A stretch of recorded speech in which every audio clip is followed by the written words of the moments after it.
Okay, thank you. Now,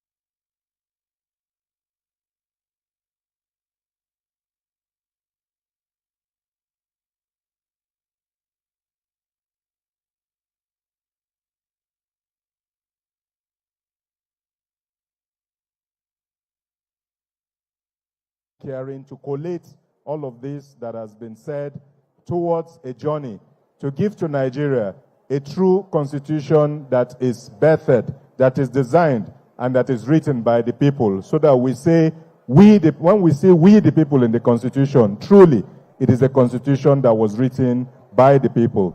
At this point, distinguished ladies and gentlemen, to set the ball rolling and to tell us why we are here, please give a loud ovation as we welcome a he for she gentleman, a man that has championed legislation as it should be, an outstanding gentleman, a fine gentleman, if I may add also. Ladies and gentlemen, the Deputy Speaker, House of Representatives, Federal Republic of Nigeria, and Chairman, Committee on the Review of the 1999 Constitution, Right Honorable Benjamin Okeze Carlo, PhD, CFR, as he gives. Sorry, Excellency. I was telling you people that he's going there next. He's going there next. Where's Wally?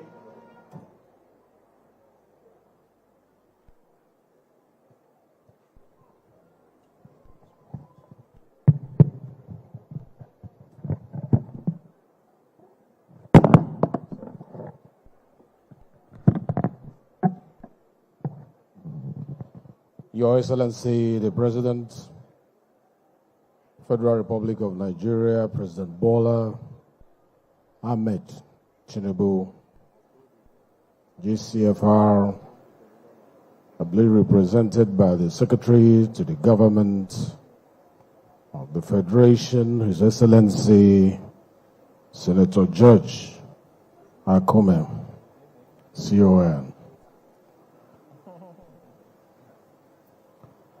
Your Excellency, the President of the Senate and Chairman, National Assembly, distinguished Senator Dr. Goodwill Obot Akpabio, GCON, ably represented by the Senate Deputy Chief Whip, distinguished Senator Onyeka Nweboye. Your Excellency, the Speaker of the House of Representatives, Right Honorable Tajuddin Abbas, PhD, GCON, Yanzaozao. I heard he'll be stepping in any moment from now. Your Excellencies, the former presiding officers of the House of Representatives here present, the principal officers of House of Representatives here present, the members of the House of Representatives Committee on Constitution Review here present, the members of National Assembly, both serving and past, the speakers and members of state houses of assembly here present, their Royal Highnesses, our fathers, the leaders of our traditional councils, and all our traditional rulers here present, Your Excellency, the British High Commissioner to Nigeria, Mr. Richard Montgomery, ably represented by the Deputy High Commissioner, Madam Jill, the Ambassador European Union delegation to Nigeria, and the ECOWAS, Mr. Gautier Mignot, the members of Diplomatic Corps, the Executive Director, Policy and Legal Advocacy Center, Mr. Clement Wankwo, the development partners, members of civil society organizations, the representatives of various political parties here present, the representatives of heads of security agencies here present, the organized labor union here present, the president and members of National Council of Women's Society, the president and members of Nigerian Bar Association, the women groups here present,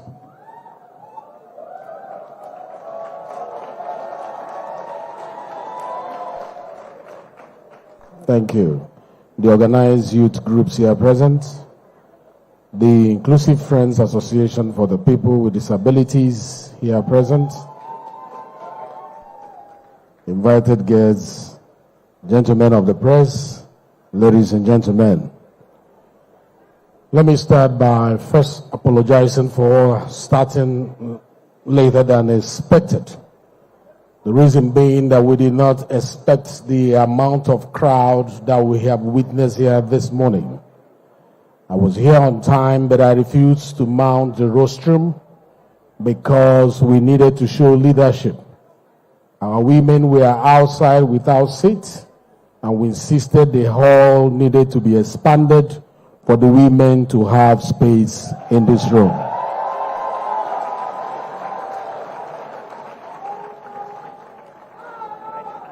So to me, that is a reflection of an inclusive event. If the women are outside and the men are inside seated, the program will not be balanced. And I'm happy we've been able to open here. So for women who are outside, please, unless it is out of choice, we have a space for you inside here, the same way we will have a space for you in representation. Thank you very much. You are not the only ones smiling. I've seen my fathers, the kings. They are nodding and smiling. Long live the kings. It is with a sense of national duty and great optimism for the future of our nation that I welcome you to this national public hearing. We are here to engage in a foundational act of nation building. The collective reimaging and reshaping of the supreme law of our land, the Constitution of the Federal Republic of Nigeria.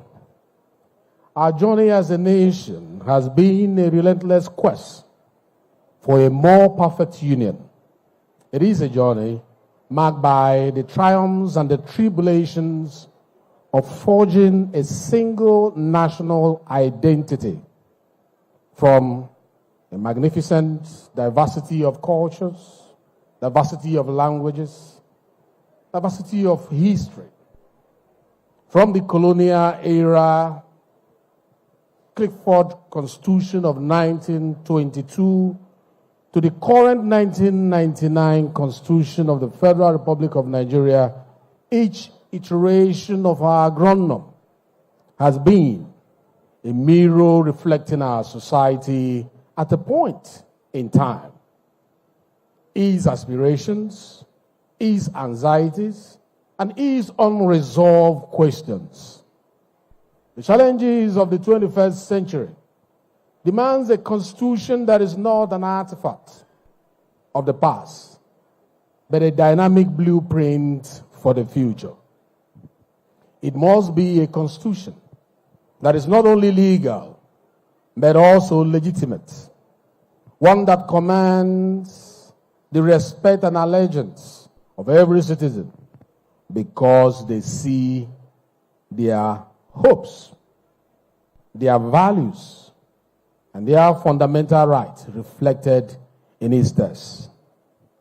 This is the solemn mandate of the House of Representatives Committee on Constitution Review.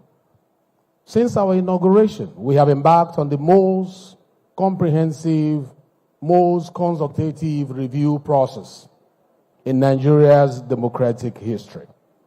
We have held retreats with legal scholars, and technical consultants. We have convened dialogues with the judiciary, security agencies, and national women groups. We have engaged with our vibrant civil society and held zonal public hearings all through the 6 geopolitical zones of our great nation. Before us today is a compendium of 87 proposed amendment bills, each a response to the felt needs and expressed desires of the Nigerian people. They are organized around the central pillars of a modern, functional, and just society. I must clarify, as we proceed, that the items and amendment proposals before us today are not yet laws. These are, at this stage, proposals, suggestions, and ideas that have emerged through one of the most inclusive and participatory exercises in Nigeria's constitutional history. Importantly, these proposals do not simply represent the agenda of the legislature. Instead, they are, first and foremost, the thought-out demands, hopes, and memoranda of the Nigerian people themselves, gathered through extensive regional dialogues and topically focused public hearings held across the nation. It is therefore essential that the process is not misconstrued. The constitutional amendment journey is designed to be transparent, participatory, and fair. These are not the fixed positions of the National Assembly, but a compilation of the aspirations and contributions of citizens from all walks of life, yet to pass through the sieving net of the National Assembly at the federal level and the pruning fork of the scrutiny of the state houses of assembly. Today, as we commence this national public hearing, we are opening the floor one last time for those who, for any reason, may have missed the regional sections. We do this to remove every excuse of not being heard, to ensure, in good faith, that the final product of this exercise belongs not to the parliament, but is accepted by all citizens of the Federal Republic of Nigeria. Ladies and gentlemen, let me also be clear that while today represents the final stage of direct public engagement in this constitutional review process, it is by no means the final day of work for this constitutional review. Rather, it marks a transition to the next phase and a return to the deliberative chambers of the parliament, where all submissions will be critically sieved, critically refined, critically improved upon in the preparation for the momentous task of voting. We are considering extensive electoral reforms, including proposals for independent candidacy, the establishment of an electoral offenses commission, and a fixed timeline for the determination of pre-election matters to ensure that the will of the people is never again subverted by legal technicalities. Thank you. We have before us bold proposals on the devolution of powers, the landmark bill to move policing from exclusive to the concurrent list, enabling the creation of state and community police forces, is a direct response to the clarion call for localized solutions to our security challenges. We are tackling head-on the long-standing issue of local government autonomy. The bills before us seek to guarantee the financial and administrative independence of our local government, ensuring that development is not an abstract concept dictated from afar, but a tangible reality in our communities. Perhaps most importantly, we are confronting the systemic exclusion that has held our nation back. We are also looking at transformative bills to create reserved seats for women in our legislative houses. Thank you. This will guarantee gender balance in government appointments. I must commend. Thank you. Thank you. I must commend the visionary leadership of His Excellency President Bola Ahmed Tinubu GCFR. His renewed hope agenda has created the political will and the enabling environment for this ambitious constitutional renewal. His respect for the separation of powers and his commitment to the rule of law has been indispensable. I must pause here to mention, in the course of doing this job, the President has not interfered in any manner. He has not requested for anything in any manner. As a man who was in the legislative arm before, he believes that independence of the legislature should be allowed to breathe so that it can reflect the wishes of the people who represent. Thank you, Mr. President.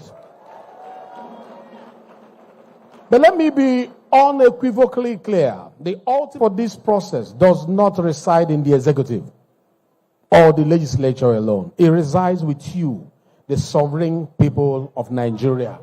Your voices, your memoranda, and your passionate argument have brought us to this point. And your continued engagement is crucial to see this through. Constitutional reform is a marathon, not a sprint. The bills validated here will face the rigorous scrutiny of the plenary, the complex process of harmonization with the Senate, and the final critical hurdle of approval by at least 24 states' houses of assembly. Therefore, I implore you, do not let this be the end of your participation. Hold your elected representatives accountable. Engage with your state legislators. Ensure that the reforms you champion here today are not diluted or discarded on the long road to enactment. In alignment with our commitment to transparency and accountability, the final harmonized position of the National Assembly will be made available to the public before the voting process commences.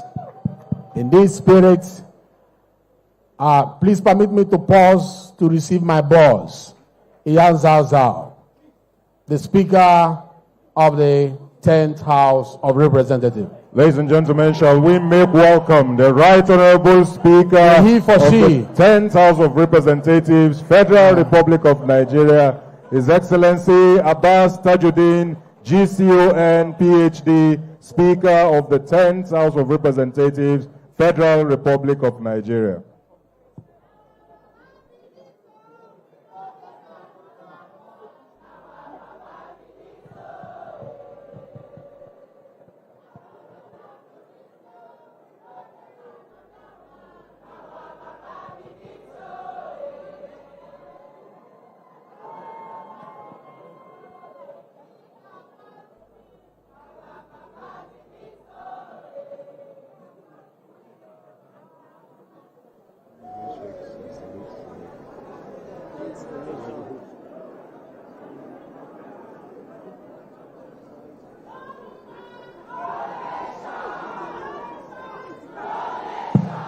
Police band, we had an agreement. Police band, we had an agreement. When there is a VIP, you give him ceremonial welcome. So please do. Police band, please. The Speaker of the House of Reps is in the building. So please give him his ceremonial welcome, please.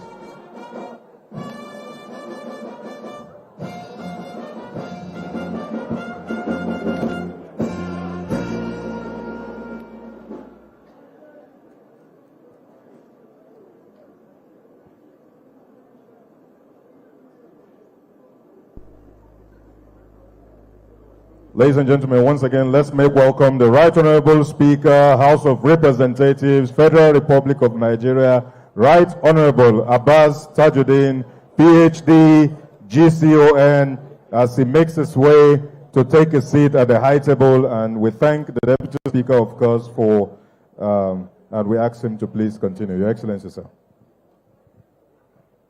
Thank you very much. Please, you may have your seats. It's good to give honor to whom honor is due. You are welcome, the Speaker of the 10th House of Representatives. A thorough he for she.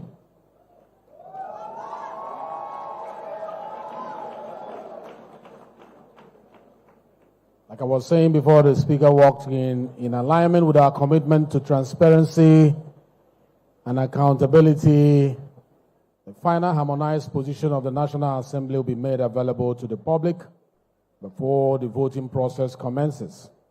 In this spirit, I wish to specifically thank the governors of all the states that generously hosted the regional public hearing for their hospitality and their support.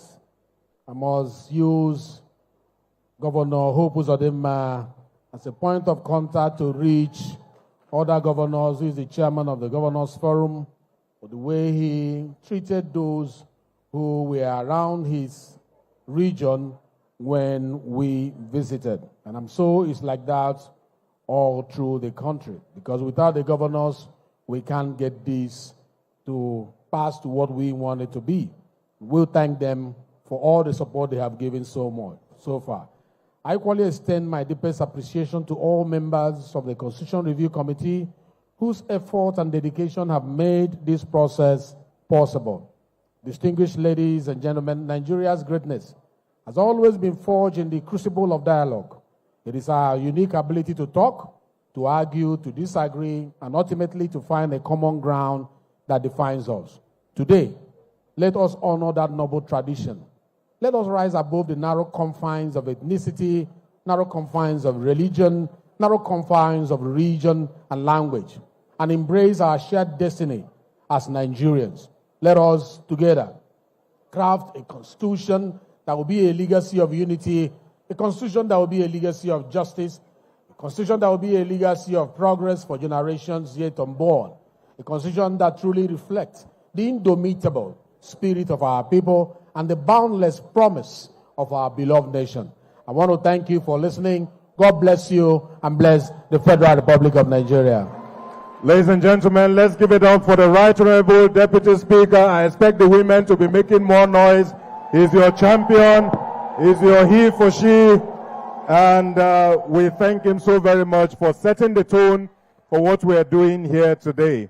I have the permission of the Right Honorable Speaker of the House of Representatives and, of course, the Senate President to alter protocol. And I've also taken the permission of my boss, the Deputy Speaker, because of pressing engagement, and he has been here. The President, Federal Republic of Nigeria, His Excellency Asiwaju Bola Ahmed Tinubu, GCFR, has asked to break in turn and take his own speech now. So, ladies and gentlemen, let's make welcome his representative and the secretary to the government of the Federation, a former, you'll be clapping, please clap, a former minister, a former governor, and of course a former senator, His Excellency George Akume, CON, secretary to the government of the Federation, representing His Excellency Asiwaju Bola Ahmed Tinubu, GCFR, President Commander-in-Chief of the Armed Forces, Federal Republic of Nigeria. Your Excellency, sir.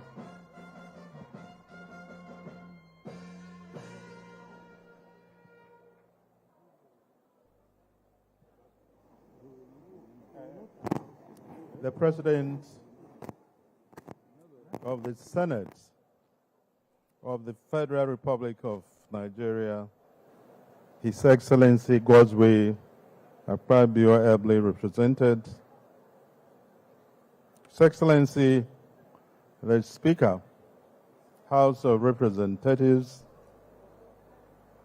Dr. Tajuddin Abbas, GCON. Your Excellency, the Deputy Speaker, House of Representatives, and Chairman House Committee on review of the Constitution, Barrister Ben Kalu, CFR. Principal officers of the House of Representatives, senators serving and non-serving, honorable members, Your Excellencies, the governors, serving and non-serving, Your Royal Highnesses, party chieftains, civil society groups, top military and police officers here present, top public servants, major stakeholders, members of the diplomatic corps, our great women and youths, invited guests, gentlemen of the press, ladies and gentlemen. It is my great pleasure to convey the goodwill and warm felicitations to the federal government of Nigeria under the leadership of His Excellency President Bola Ahmed Tinubu, GCFR, to this very important national public hearing on the review of the Constitution of the Federal Republic of Nigeria. Let me begin by commending the House of Representatives Committee on Constitution Review under the able chairmanship of the Deputy Speaker, Right Honorable Benjamin Okezie-Kalu, PhD, CFR, for providing this open and inclusive platform. By bringing together citizens, civil society groups, professional bodies, additional institutions, political parties, and other stakeholders, the committee is giving true meaning to participatory democracy and nation building. The Constitution is the supreme law of the land. It is not static, but a living document that must continually respond to the realities, aspirations, and challenges of our people. The ongoing process of its amendment provides us with yet another golden opportunity to strengthen our institutions, deepen federalism, guarantee fundamental rights, and promote justice, equity, and accountability across all spheres of national life. This engagement is particularly important as it resonates strongly with the renewed hope agenda of President Bola Ahmed Tinubu, GCFR, which seeks to enthrone good governance, inclusivity, and sustainable development.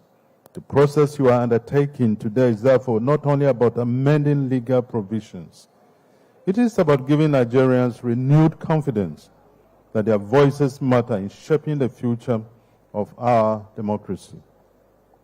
I urge all participants to approach this exercise with the spirit of patriotism, responsibility, and constructive dialogue.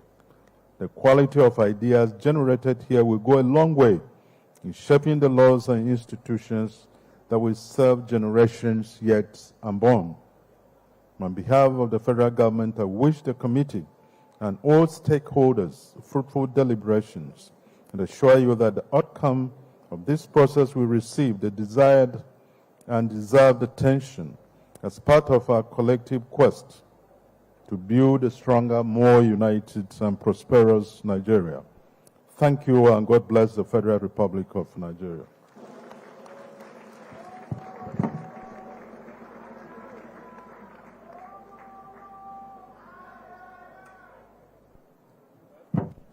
So we'll be taking a group photograph with all the people on the high table before the president takes his leave. So photographers, please take your position.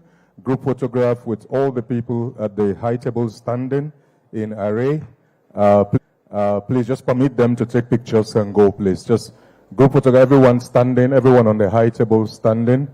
Of course, the opening session is formally declared open by His Excellency, the President and Commander-in-Chief of the Armed Forces, Federal Republic of Nigeria, ably represented by the Secretary to the Government of the Federation, who has declared the event open. Then, as soon as he takes his leave, we'll continue with the program. It's going to be a wonderful day. It's going to be a busy day. We crave everyone's indulgence. Thank you very much.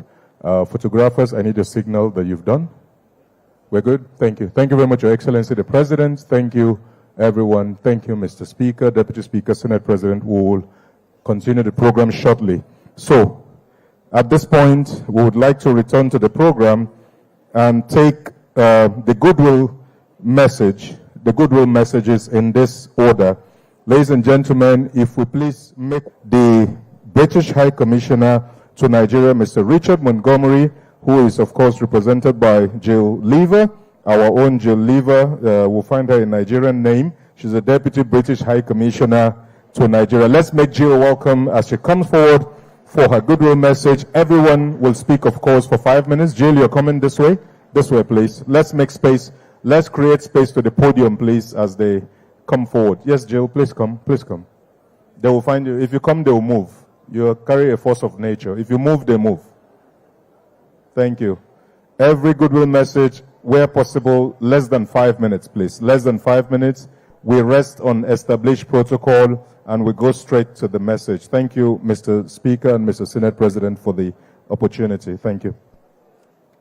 Let's put our hands, let's clap, let's make them warm. Welcome, Jill.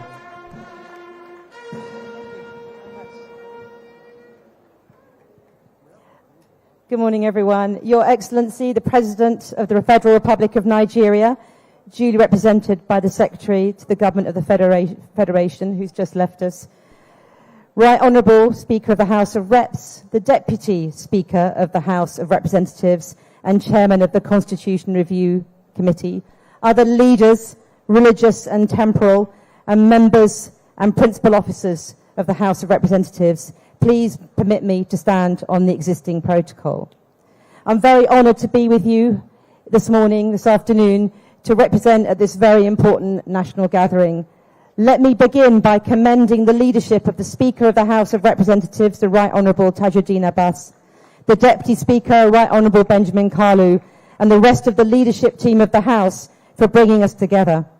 I would like to welcome the presence of so many representatives from the National Assembly, from ministries, departments and agencies, traditional and religious institutions, as well as civil society, the media and the international community. Opening the doors of the constitutional amendment process to wider citizen input demonstrates commitment to promoting democratic debate and accountability. It shows an understanding that the legitimacy of any constitution rests not only on its legal foundations, but on the voices and on the aspirations of the people it serves. And the huge turnout today shows the healthy and considerable desire that there is in Nigeria for participatory democracy, and I'm noting the very large numbers of people from different interest groups, and including the women on behalf of the Special Seats Bill. The government of the United Kingdom is committed to our modest support for this process through our partnership with the Policy and Legal Advocacy Centre, PLAC. Our support is rooted in a shared belief that inclusive governance built on public participation, built on the need for fostering public trust, is a cornerstone of a resilient democracy. As your partner, the UK understands that any constitutional reform process is a complex undertaking. It needs thoughtful deliberation, the building of sufficient consensus, and the creation of shared visions for future arrangements. But any such process also presents a rare opportunity to strengthen institutions and reflect the changing needs of society, and an opportunity to continue a national journey to building more capable, accountable, responsive, and therefore more inclusive and equitable state. It's the sovereign right of Nigeria's elected representatives to lead any such constitutional review process. As onlookers, we're encouraged by the scope and ambition of your proposals, and there are some which will make a real difference to building your nation state, to make it more responsive, more inclusive and equitable. I am, of course, talking about the Special or Reserved Seats Bill, which seeks to enhance women's representation in Parliament, addressing a real concern felt by many across the nation about equity. The bill is a major step towards more inclusive representation.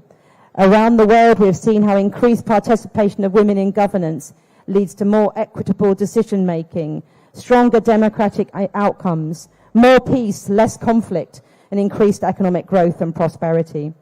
It's therefore great to note the very widespread support for this bill, sponsored by the Right Honourable Deputy Speaker, very much our he for she, amongst Nigerian citizens throughout this process, and especially at the zonal public hearings of the committee around Nigeria. Equally important are the proposals on decentralised policing. Security is a key area of cooperation between the UK and Nigeria, and at our recent Security and Defence Partnership dialogue in London in July, we reaffirmed our commitment to work together to address shared threats that do not respect borders and put both our peoples and our economic goals at risk. Policing is an important component of our partnership, and we look forward to working with you to implement the outcomes of the review process in this area. We commend the Constitution Review Committee for engaging on these and other issues touching on electoral reform, local government, the judiciary, and so on, issues that Nigerian citizens truly care about, in a consultative manner to debate the evidence, the pros and cons, and find the best ways forward. As your long-standing partner and friend, the UK remains committed to supporting democratic institutions and processes that build a Nigerian nation and state that's more peaceful, prosperous, and responsive to the needs of its citizens. Once again, thank you for the invitation to join you today, and we wish you well through the deliberations and the rest of the day. Thank you. Thank you. Ladies and gentlemen, let's give it up for Jill Chioma Yetunde Zainab Lever, the Deputy British High Commissioner. If you agree, please clap for her. If you agree with those names. Jill Chioma Yetunde Zainab Lever, Deputy British High Commissioner to Nigeria. She's so Nigerian, so it's only deserving. I see Kim likes that a lot. Thank you, Kim. Kim Toogood from UNDP. Thank you. Ladies and gentlemen, we make progress. We move forward. Please make welcome the Ambassador of the European Union delegation to Nigeria and the ECOWAS. Ladies and gentlemen, make him feel warm. Ambassador Hotier Mio, as he comes to give his goodwill message. They keep to time. They keep to time, I promise you. So we'll all keep to time. Your Excellency, Ambassador Hotier Mio, please. Thank you, Excellency. Good morning to you all. Distinguished members of the High Table, distinguished participants, as instructed, I will stand on existing protocols in the interest of time. Thank you so much for allowing me to take the floor on behalf of the European Union in this landmark event. And it's so wonderful to see how this national public hearing is raising so much interest, so much enthusiasm. It poses some logistical challenges, but it shows how vibrant Nigeria's democracy is, even more vibrant than we could think. For any democracy, constitutional reviews are a sign of vitality, as they are opportunities to strengthen democracy and adjust it to evolutions of society, technologies, and the global environment. And as such, it is essential to hold wide consultations to take into account as many opinions as possible. And so I want really to commend the Committee for Constitutional Review and its chairman, the Honourable Deputy Speaker Benjamin Kalu, for organizing this event. As international partner, the EU is following very closely this process. Of course, we are very careful not to meddle into what must be sovereign choices of the Nigerian people through their elected representatives and senators. But we are here to provide technical assistance, expertise, support for consultations with stakeholders. And this is what we are doing in a number of subjects on the agenda of the committee, responding to your request for support. Of course, on inclusive governments, with a special seats bill, a Nigerian-made draft reform, especially important to strengthen democracy to the benefit of all, men and women alike, and to make history. This is a great opportunity for Nigeria to make history. We are also supporting electoral reforms.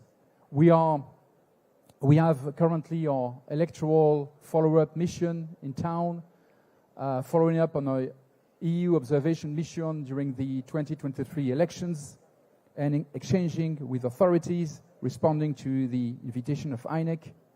We are also supporting your works on judicial reforms, on local government autonomy, on institutional strengthening and on fundamental rights. And our hope is that this constitutional review will consolidate your country as a united, strong, stable, inclusive and progressive democracy with a political level playing field, offering enhanced guarantee for the respect of fundamental rights, building a sustainable and social-minded model responding to the needs of citizens, particularly those most vulnerable, on the basis of a solid economy spurred by free and fair competition and by the formidable entrepreneurial spirit of Nigerians.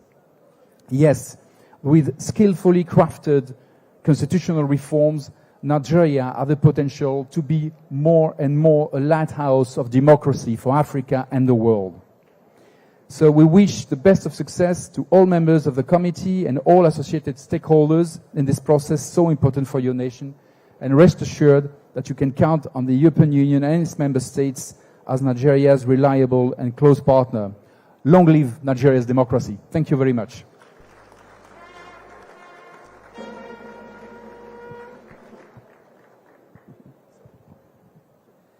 Thank you very much, sir. Your Excellency, the Right Honorable Speaker, Your Excellency, the Deputy Speaker, Principal Officers of the House of Representatives here present, distinguished senators, distinguished guests, ladies and gentlemen, and of course, I can see the clerk to the National Assembly, Barrister Kamaru Ogunlana. You're welcome. At this point, permit me to invite, I thought you want to clap for the clerk. Thank you. Thank you. That's my boss. Thank you. Permit me at this point to invite the representative of Conference of Speakers of State Legislatures, Right Honorable Abubakar Suleiman, the Speaker, Bauchi State House of Assembly. You have 5 minutes, sir, before he makes his way to the podium. May I also inform this gathering that we have here the Speaker, Sokoto State House of Assembly, Right Honorable Tukur Bala Bodinga, the Speaker, Zamfara State House of Assembly, Right Honorable Biliamin Ismail, the Speaker, Anambra State House of Assembly, Right Honorable Sam Tochukwu, and of course the Speaker, Kogi State House of Assembly, Right Honorable Yusuf Umar. You are all welcome. Thank you very much.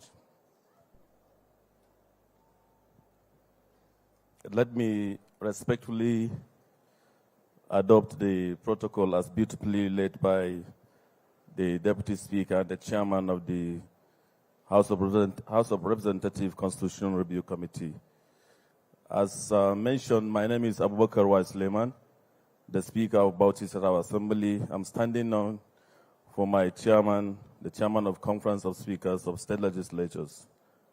It is my honor on behalf of the Conference of Speakers of State Legislatures of Nigeria to extend warm greetings and deep appreciation to the leadership of the House of Representative Committee on Constitutional Review Constitutional Review for convening this important national public hearing on the review of the Constitution of the Federal Republic of Nigeria as amended. Permit me to particularly commend the Right Honorable Benjamin Okezi Kalu, the Deputy Speaker of the House of Representatives and Chairman of the House Committee on Constitutional Review, for his vision and dedication to a process that continues to shape our democracy, redefine governance in Nigeria. Colleagues and distinguished stakeholders, the Constitution of any nation is the supreme guide and the living framework through which citizens, institutions, and governments interact. Nigeria's experience has shown that no constitution is ever perfect or final. It must remain a work in progress, evolving in response to the realities, aspirations, and challenges of the people it governs. The State Houses of Assembly, as critical partners in the constitutional amendment process, play a vital role in ensuring that whatever reforms emerges from this process do not remain at the level of debate in Abuja, but are ratified, domesticated, and implemented across our states. The Conference of Speakers therefore welcomes this hearing as an opportunity for broad consultation, citizen participation, and engagement with civil society professional bodies, and other key stakeholders. We must be frank in acknowledging that Nigeria yearns for a constitution that deepens democracy, guarantees equity and justice, strengthens institutions, and above all, addresses the pressing needs of security, development, and accountability. This hearing is therefore not just about amending text, but about renewing trust and rebuilding confidence in our democratic institutions. On our part, the Conference of Speakers is committed to playing its full role in this process. We will continue to ensure that the voices of states are heard and that the reforms agreed upon here are given the necessary ratification across our 36 assemblies. Let me end by commending the committee for opening this platform to all Nigerians. It is through inclusivity and dialogue that our Constitution will reflect the spirit of the people and stand the test of time. I wish us all fruitful deliberations. May this hearing mark another milestone toward building a more united, just, and prosperous Nigeria. Thank you, and God bless the Federal Republic of Nigeria. Thank you very much. That was Honorable Abubakar Y. Suleiman, Speaker, Bauchi State House of Assembly, speaking on behalf of the Conference of Speakers of State Legislatures in Nigeria. Of course, you all know that they are a critical component of what we are doing. Thank you very much. Let's quickly do a what my Gen Z friends will call a vibe check, just to check and see the people who are in the room and be sure the people who are in the room. Do we have representatives of political parties in the room? Are they here? Representatives of political parties, are they in the room? You will soon know the loudest people in the room, don't worry. Do we have civil society organizations in this room? Are they here? Do we have socio-cultural groups in this room? Professional bodies. I've seen the president of the MBA, I'm sure they're here, NMA, and others. Business and interest group, manufacturers, Association of Market Women and Men are all here. Do we have women groups in this room? Do we have women groups in this room? Women, are you here? What are you asking for? What are you asking for? When do you want it? When do you want it? Thank you very much. We have organized youth groups also.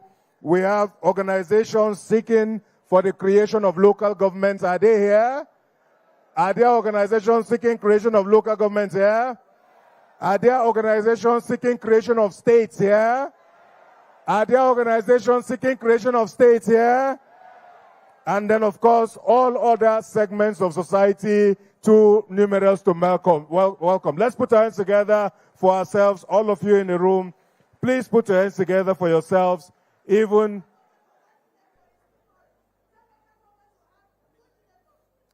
well done, ma. Well done. The women.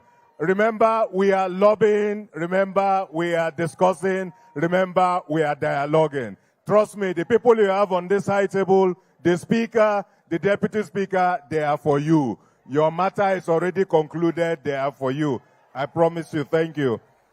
Distinguished ladies and gentlemen, let us continue as I make welcome the President of the Senate of the Federal Republic of Nigeria, distinguished Senator Goodwill Obot Akpabio, GCON, who is here ably represented by the Deputy Whip of the Senate, distinguished Senator Onyekachi Nwebonye, for the goodwill message of the Senate. Distinguished Senator, sir.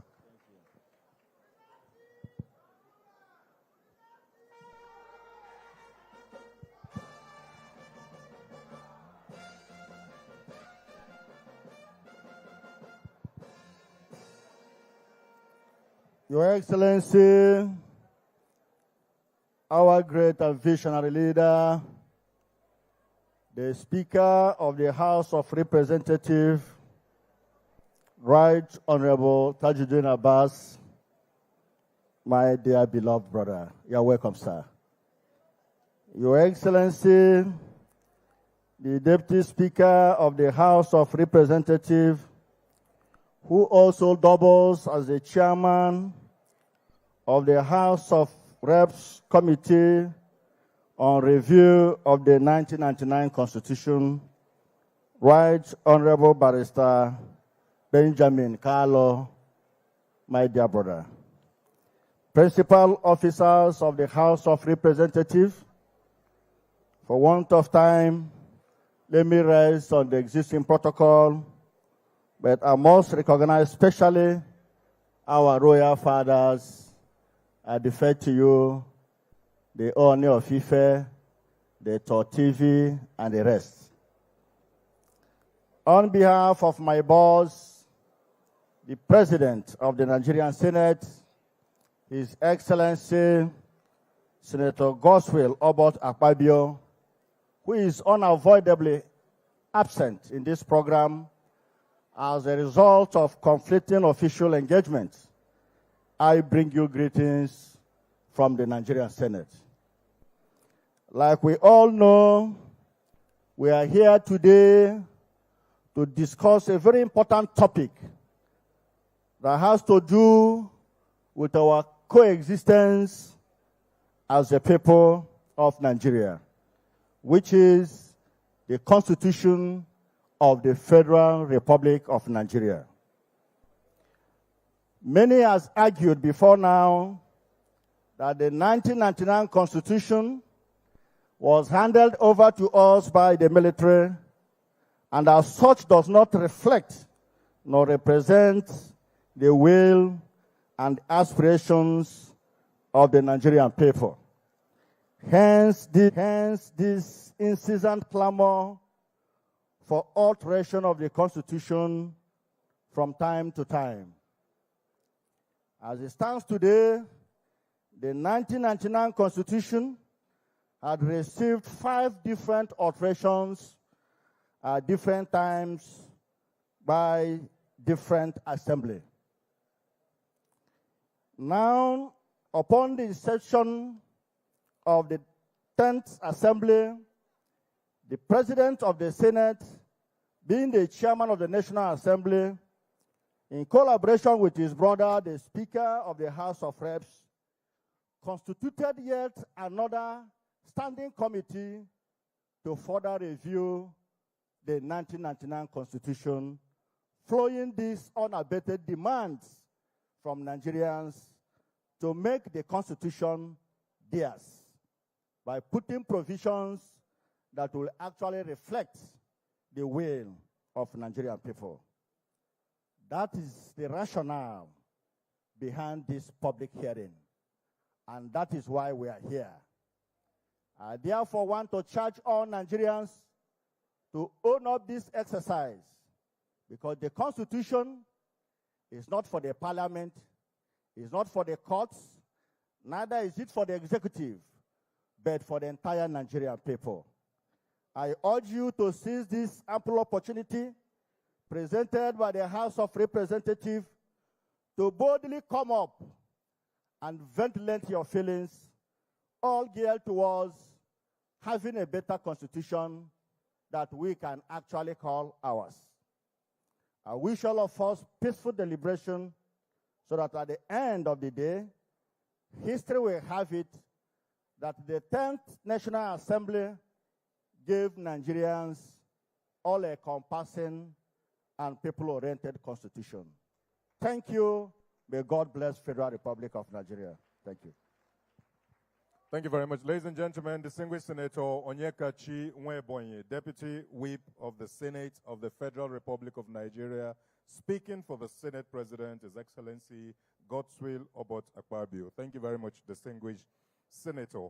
As we make progress, I have the permission of Mr. Speaker to make welcome, to give his goodwill message, Mr. Mohammed Fall, who is the resident coordinator of the United Nations in Nigeria. He's the head of all UN agencies in Nigeria, so if he's in the room, then he should be able to speak.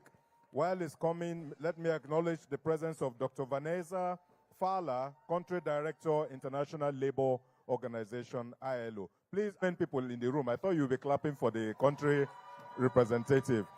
Mr. Mohammed Fall, Resident Coordinator, United Nations in Nigeria. Welcome, sir.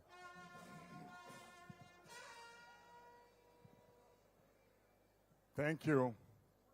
Thank you so much to the Speaker of the House, the Deputy Speaker of the House, to our royal fathers here represented, to the member of the civil society, the international community.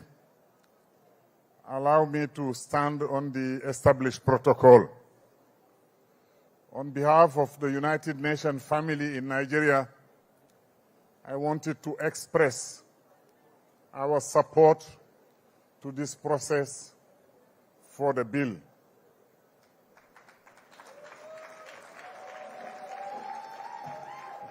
There couldn't be better time for this. The reason being that this year, 2025, is celebrating what we call Beijing plus 30. 30 years by which progress has been made throughout the world when it comes to women's rights and gender equality. But this year is also 5 years before we reach 2030, where the target is set for the Sustainable Development Goal. And as you know, the goal number 5 is not only one of the 17 goal of the SDG, but it's one of the most important. Our pride today is to see Nigeria taking this path. And as I always say, when I speak in this kind of gathering, I remove my hat of UN resident coordinator and speak as a son of the soil, speak as a son of the continent. It is a sub-region and a continent where people look up to Nigeria. When Nigeria progress, the rest of the sub-region and the rest of the continent progress. By taking the seed bill, you are showing the way to the rest of our continent. You are rising to the leadership that we look up to Nigeria for the sub-region and for the continent.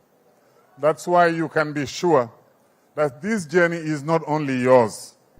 This journey is our journey too.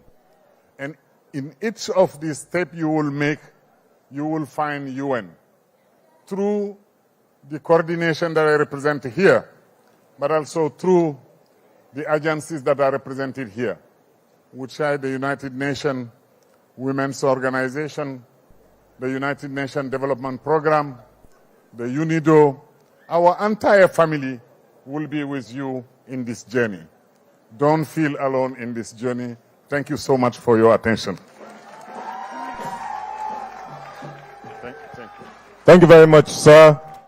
This journey is not only yours, it is ours. And in each step, you will find the United Nations with you. Thank you so very much, Mr. Mohammed Fall, Resident Coordinator of the United Nations, and all the United Nations people who are here. I've seen Elsie Atafua, Resident Coordinator, UNDP. I've seen all of you, UN Women. All UN agencies are here, fully represented. Distinguished ladies and gentlemen, as we get ready to welcome the Speaker of the House of Representatives to give a speech, may I recap the thematic areas for this public hearing so that all those who are meant to make presentations, we know that they are fully acknowledged and recognized. We're going to be looking into electoral reforms, judicial reforms, the legislature, inclusive governance, security and policing. There are lots of security agencies here represented, both the wives of police officers too. Devolution of power, strengthening of our institutions, our traditional institutions. That's why you have all these traditional rulers who are here with us today. Fiscal reforms, citizenship and indigenship, fundamental human rights, local government reforms, states and local government creations, women representation. All of these are on the plate today, and we assure you that they will all be duly handled. The chairman of the committee, the deputy speaker, has made every arrangement to ensure that every voice is heard. On that note, with his kind permission and resting on all existing protocol, it is my singular honor to make welcome a great man. Ian Zazzau. Distinguished ladies and gentlemen, the Right Honorable Speaker of the 10th, I thought the women would be clapping. This is a he for she speaker. The Right Honorable Speaker of the 10th House of Representatives, Federal Republic of Nigeria, Right Honorable Abbas Tajuddin, PhD, GCON. Thank you very much, Mr. Speaker. Thank you very much. Please, you may sit down, please. Sit down. Thank you.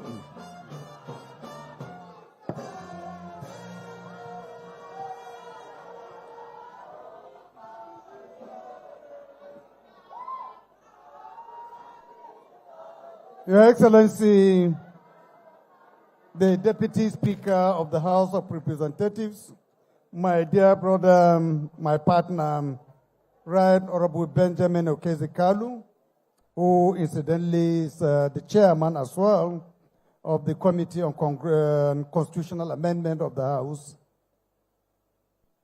the principal officers of the House of Representatives here present, members of the House of Representatives Committee on Constitution Review, members of the National Assembly, both serving and past, the Speaker and members of the State House of Assembly here present, our royal fathers and traditional rulers here present, Your Excellency, the British High Commissioner to Nigeria, ably represented, the Ambassador European Union delegation to Nigeria and other ECOWAS, and the ECOWAS, the members of our diplomatic corps, the Executive Director of Policy and Legal Advocacy Center, the development partners, members of civil society organizations, the organized labor, the President and members of the National Council of Women's Societies, the President and members of Nigerian Bar Association, the women groups here, the organized youth groups, the Inclusive Friends Association for the People with Disabilities, invited guests, gentlemen of the press, distinguished ladies and gentlemen. I'm truly honored to address you at this national public hearing on the review of the 1999 Constitution of the Federal Republic of Nigeria. This occasion marks a significant moment in our democratic journey and legislative process. It crowns months of deliberate, nationwide engagement designed to ensure that Nigerians themselves shape the evolution of our supreme law. Under the capable leadership of the Deputy Speaker, Right Honorable Benjamin Okezekalu, the chairman of the Constitutional Review Committee, traveled across all 6 geopolitical zones, convening zonal and regional hearings that gathered the hopes, concerns, and insights of our diverse population. In those engagements, Nigerians from every background spoke with clarity and passion about the future they seek. Today's forum unites those regional voices in a single national conversation. It reflects the House of Representatives' steadfast commitment to participatory governance and inclusive nation building, affirming that every Nigerian has a meaningful voice in shaping the document that defines our republic. I wish to begin by commending the committee for its diligence and inclusivity. They have demonstrated through their work that a constitutional amendment must be a listening exercise before it becomes a legislative one. The publication of the summarized compendium of bills, the online portals for feedback, the open invitations for memorandum, and the dedication with which members attended zonal sessions all demonstrate a people-driven process. I congratulate the Deputy Speaker and every member of the committee for discharging this responsibility with integrity and patriotism. I also salute all who travel from every corner of the country to participate today.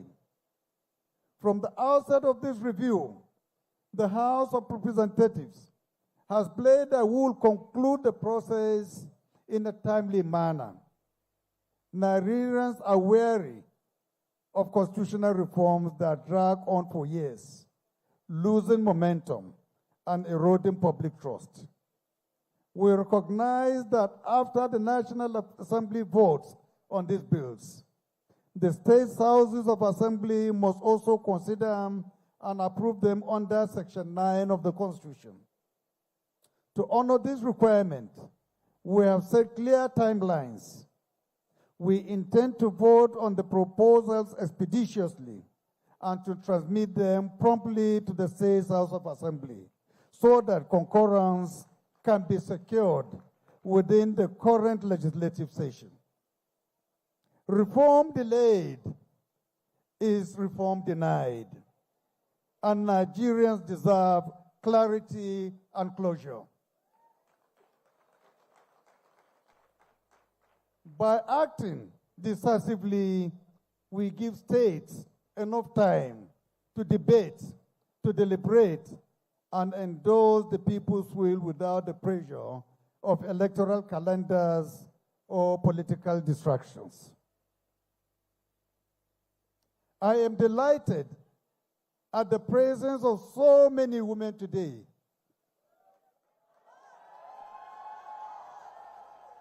The reserved seats for women proposal will create additional seats in the National Assembly and state assemblies to ensure that every state and senatorial district has women's voice in lawmaking.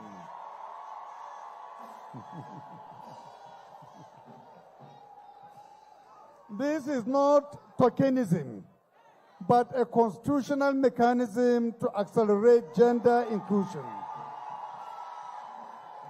until structural barriers are dismantled.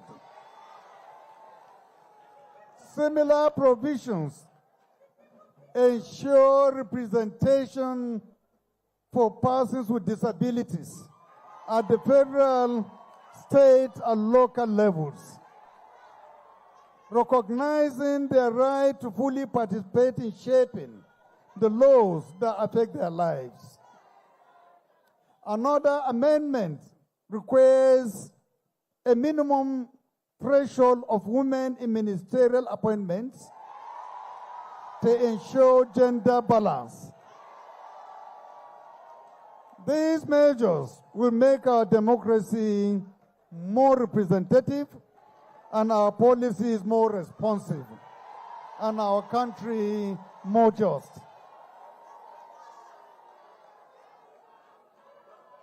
Recognizing traditional institutions is another important proposal.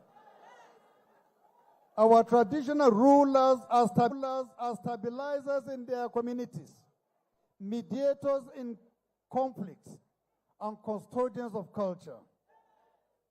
By assigning them a defined advisory and functional role, particularly in local peace building and community security collaboration, we integrate their strength into our democratic framework without undermining Republican principles. This approach acknowledges Nigeria's cultural realities and leverages them to foster national unity and stability. Honorable colleagues, distinguished guests, ladies and gentlemen, as is apparent by now, many of the proposals before the National Assembly perfectly correspond with President Tinubu's renewed hope agenda, which prioritizes security, economic revitalization, inclusivity, and transparent governance. Our constitutional reform, therefore, will provide the legal chassis on which that agenda can be driven forward. Embedding these principles in our Constitution, we ensure that renewed hope is not just a slogan, but a living reality. The President has called for state policing and inclusive governance. He has championed fiscal discipline and unity in diversity. These amendments give lasting effect to those priorities and demonstrate cooperation between the legislative and executive arms for the good of our country. I call on all stakeholders gathered here, civil society organizations, professional associations, labor unions, traditional rulers, political parties, youth and women groups, the media, and every citizen to engage robustly and constructively in this hearing. Present your positions with clarity and patriotism. Offer solutions where you see challenges. Ask questions where you seek clarification. Even after today, continue to educate your communities, brief your state assemblies, and hold those accountable. Constitutional reform is a process that relies on your vigilance and your participation. Furthermore, I urge us all to conduct ourselves as patriots. Changes to the Constitution should transcend party politics, religious groups, and religious loyalties. While we may disagree on some issues, our shared goal is a Nigeria that works better for everyone. As Speaker, I pledge that we will take your contribution seriously and consider the bills with diligence, fairness, and urgency. We will engage the state assemblies respectfully and transparently to secure their concurrence. We will continue to work with the executive and with you, the people, to ensure that the amendment process proceeds smoothly. On behalf of the House of Representatives, I would like to thank you for your presence, your ideas, and your commitment to Nigeria's democratic project. I challenge us to move from hearing to history, from proposals to progress, and from hope to renewal. May God bless the Federal Republic of Nigeria. May He guide our deliberation today. May He strengthen our resolve to build a nation where peace and justice shall truly reign. Thank you very much. Ladies and gentlemen, that was a rousing speech from the Speaker of the House of Representatives, Federal Republic of Nigeria, Right Honorable Abbas Tajuddin, GCON, PhD. Thank you so very much, Mr. Speaker. You are a leader of a truth, you are a leader. Of course, Honorable Zainab Gimba was standing all through the Speaker's speech. Honorable Asabe Vilita was also standing, and they have one message, and their message is heard loud and clear. Let's put our hands together once again for Mr. Speaker for that rousing speech that he just gave. The women seem to like that speech very much. Women, did you like his speech? Hey. Thank you very much. Thank you. Mr. Henry Nwanwuba, Executive Secretary, National Assembly Library Trust Fund. Thank you. Please let's settle down as we continue. Thank you, our women. Thank you. Thank you. He has heard you. He has heard you. He's for you. He's for you. You don't have to campaign to Speaker. Speaker is for you. Deputy Speaker is for you. You don't have to campaign. Thank you very much. Ladies and gentlemen, we are moving to the technical session of this event. No break. It's a full day. Once again, be reminded that we are live. We're streaming live on national television, on Channels TV, on TVC, even on live streaming on various websites. This event is being monitored all over the world. The interest is palpable.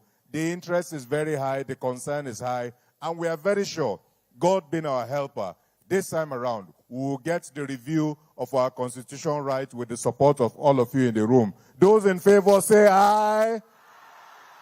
Those against are not in the room, so the ayes have it. So moving forward, let me invite a man who has exemplified and personified the Constitution of the Federal Republic of Nigeria from 1979 to 1999, even to this present day.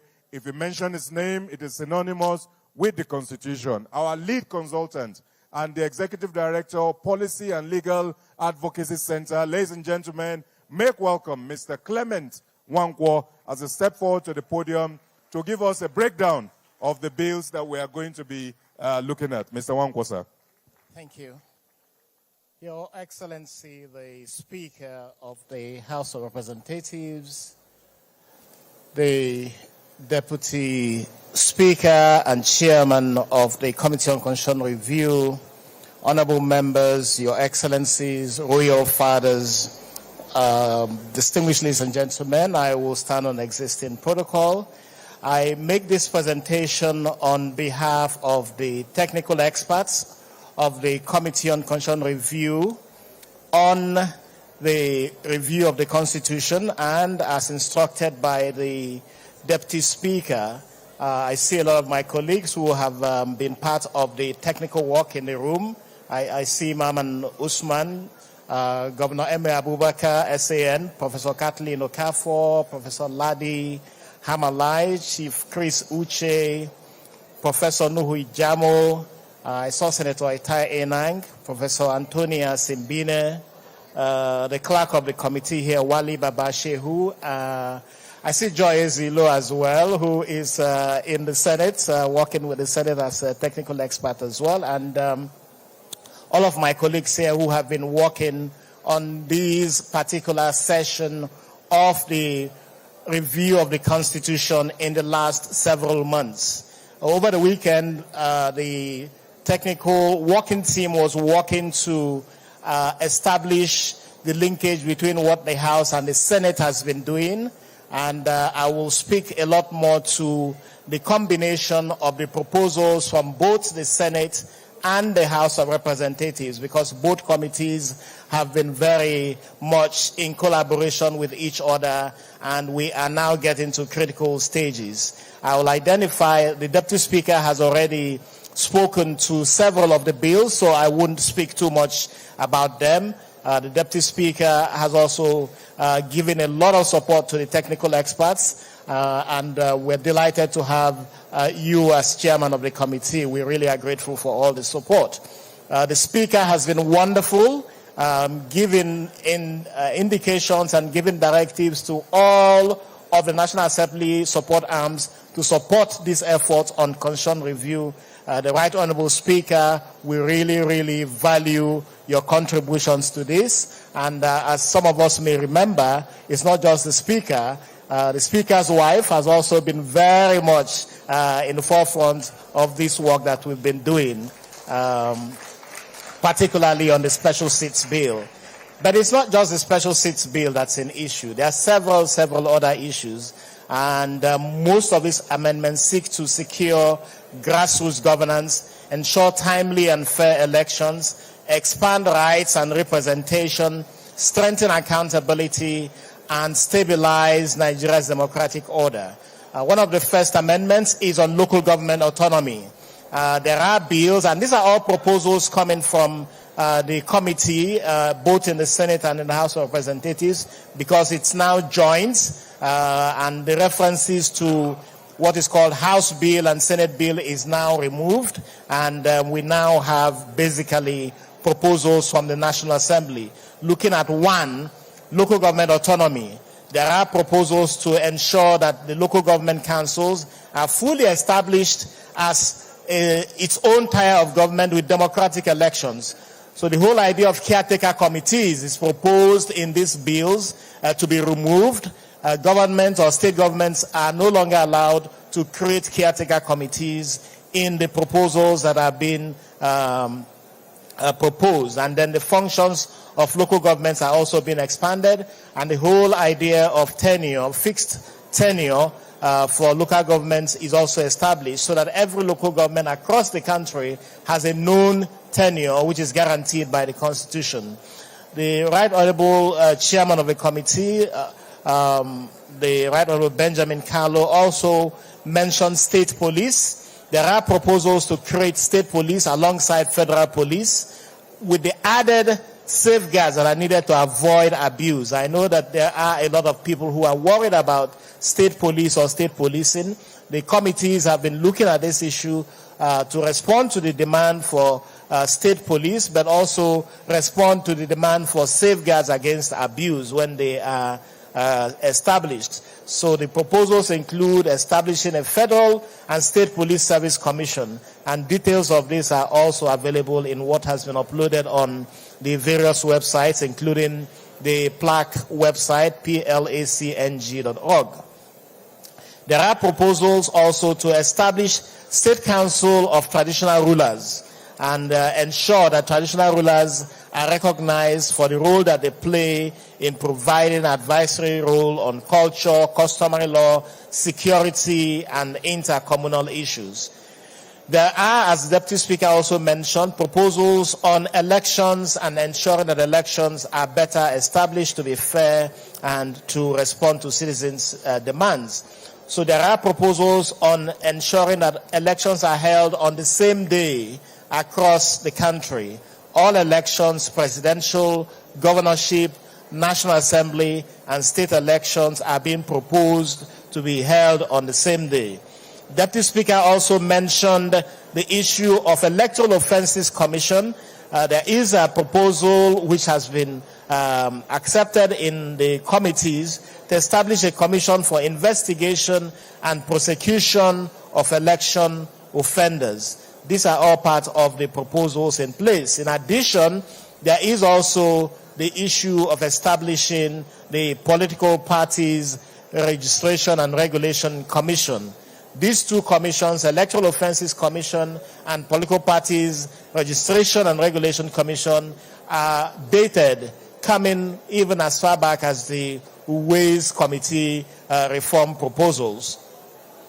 There are also proposals on election petitions to create strict deadlines and timelines. The whole idea is to ensure that nobody gets sworn into office before the general swearing-in date, so that those who are elected and who have whose elections have been disputed, there are timelines now provided that these elections all conclude before any person is sworn into office.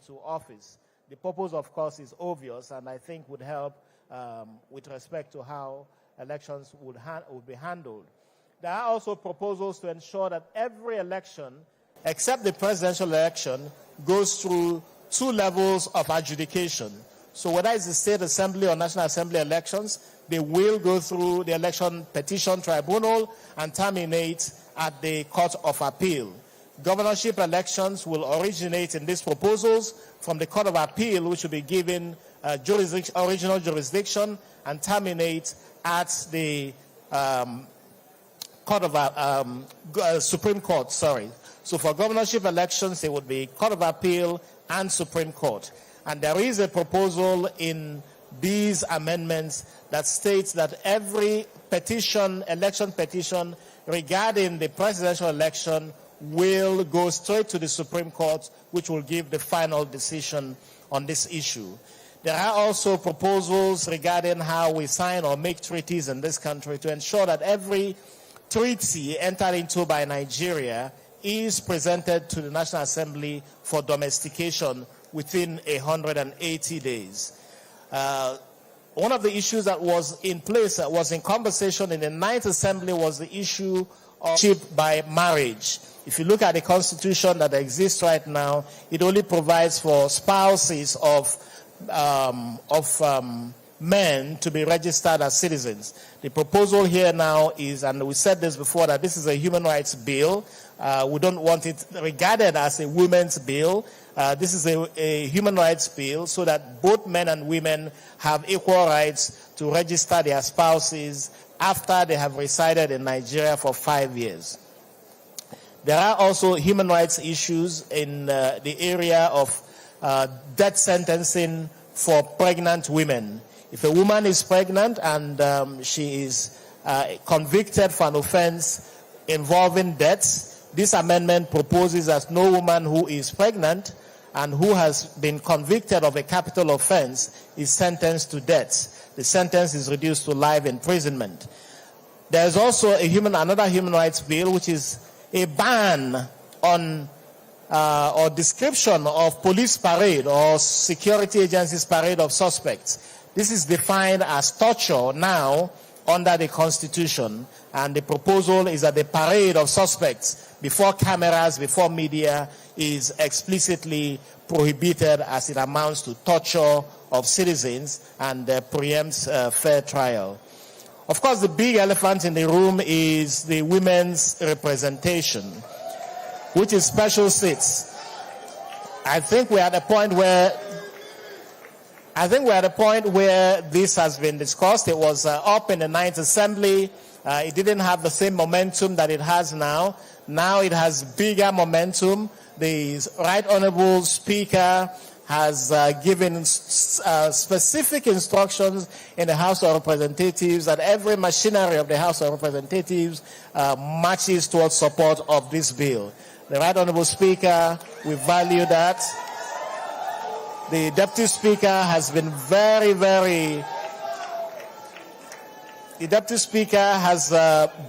much working hand to hand or hand in hand with the Speaker to push this, and we are all looking forward to this. I want to say that this bill is both in the Senate and in the House of Representatives, and as we move towards campaigning for this, let's not forget that you have a bicameral legislature, you also have 36 State House of Assembly. They all need to vote for this bill, and all of our advocacy should be as widespread as possible. And like has been mentioned by Sam Hart, who has been moderating this, we also have to be very careful with the language that we use. The men are the ones who dominate. So we have to ensure that as we get them and convince them to vote, they do not feel that this is a threat to anybody. This is a bill that all of us truly support. There's also the bill on legislative inauguration, such that, as has happened with State House of Assembly, you do not have a situation where in some states, members of the state assemblies are not sworn in. So there is a provision here to change that. There are several other issues. I think at this stage, I would not go too much anymore. There are miscellaneous issues. Some states, some local governments have their names misspelled, and they have filed proposals or petitions for the change of names to reflect the reality. I think this has been ongoing with several constitutional amendments as well. There is a major issue regarding cross-carpeting. We have a situation where members of National Assembly or governors are elected and they defect. Now there is a proposal to change the definition of gross misconduct to include that if you defect from a party from which you are elected to another party, this will amount to gross misconduct for which you would be subject to impeachment.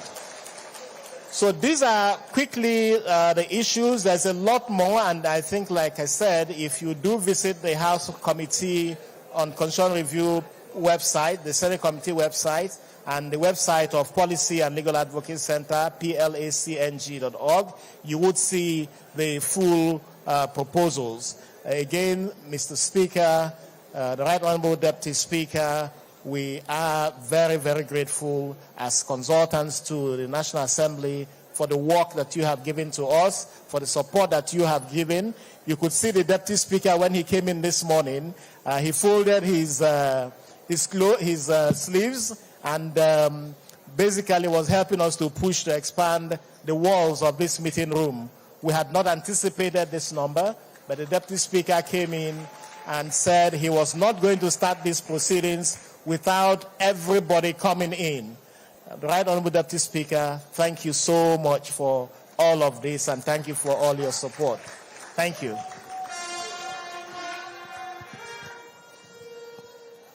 Ladies and gentlemen, Mr. Clement Wankwo, Executive Director, Policy and Legal Advocate, the consultant working with the House of Representatives to put together the Constitution Review Program. Thank you so very much, Mr. Speaker. Once again, would like to thank you, and of course the Deputy, I thought you were clapping as I'm thanking them, and of course the Deputy Speaker for your leadership in not coming to sit down until you physically push open the space to make sure that more people are accommodated. Thank you, sir.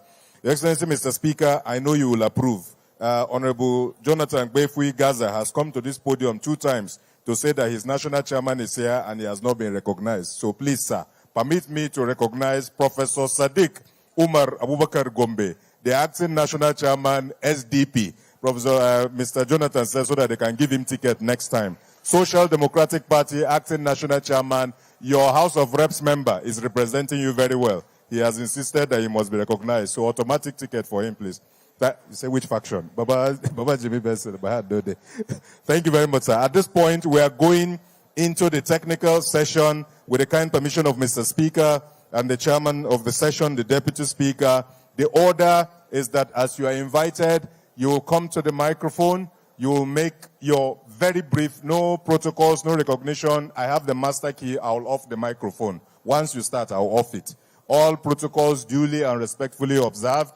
You go straight forward. Auntie Ajoke Silva is nodding. This is what she would do. She taught me. You go straight. You say what you want to say. If you have a presentation, you present to the Deputy Speaker. We clap for you. You go.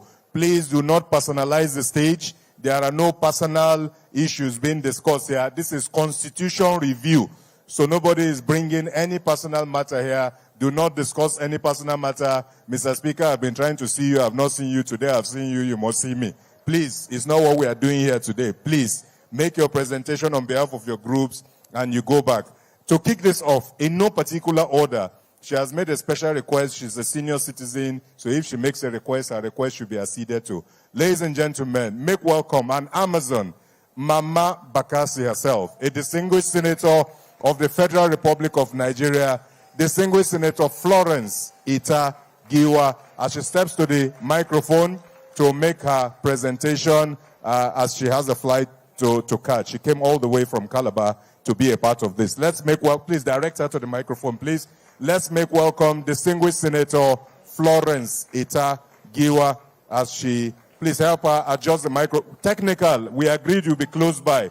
Adjust the microphone for her. Mama, yeah. Thank you. Please, you make your presentation, you present your paper if you have to the Deputy Speaker, and then we call the next person. Thank you very much. I understand that the Etsunupe Alhaji Yahya Abubakar CFR MNI will be making a presentation on behalf of the traditional rulers, different groups, religious groups, women groups. Please get ready. You'll be invited shortly. Thank you. Representative of Chief of Defense Staff, please be on standby. You'll be called. Please, every group that has a position paper, get your paper ready. It will be presented and it will be received. Thank you very much. Let's put our hands together for Mr. Speaker as he takes his leave to prepare for other engagement. Please clap for the Speaker. All of these people have shown interest in what we're doing. They have shown support, and we will continue to acknowledge them. Let's settle down, please. Let's settle down. Let the hall not be rowdy.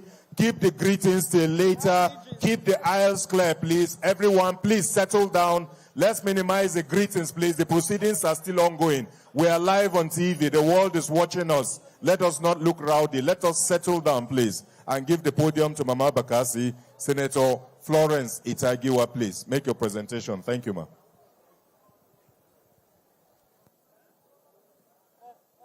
Thank you very much.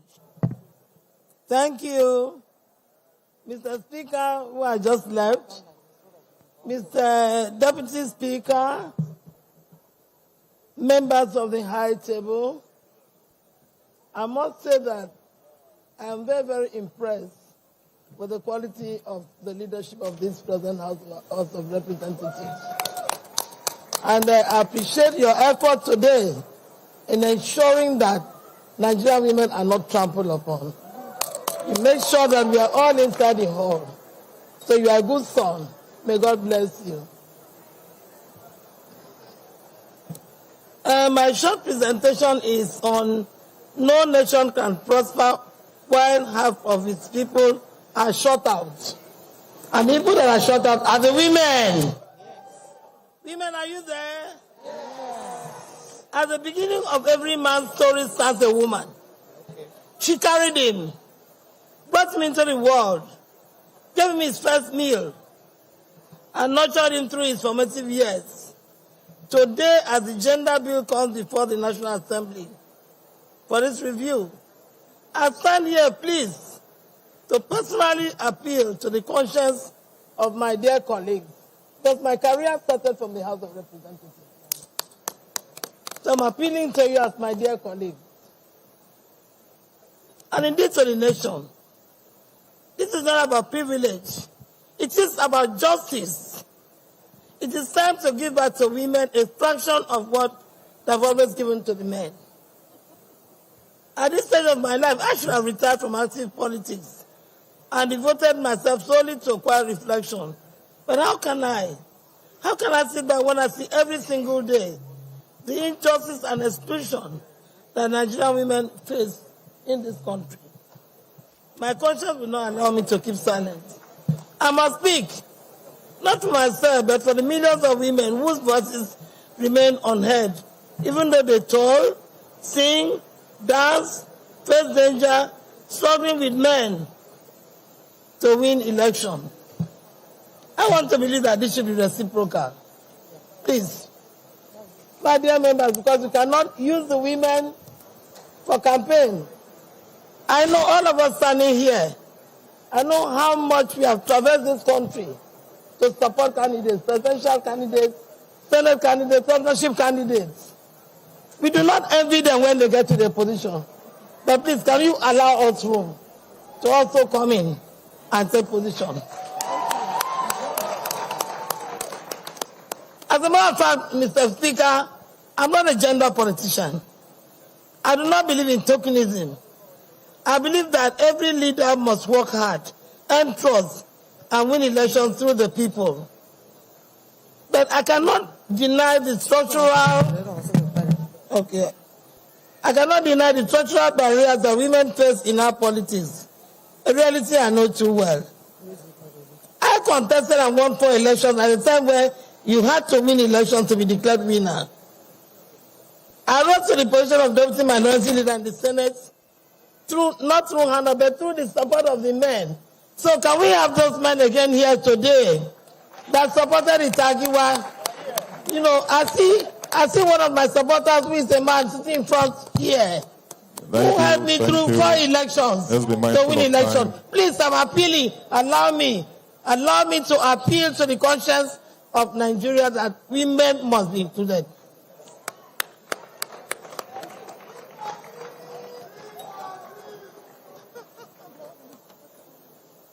Please.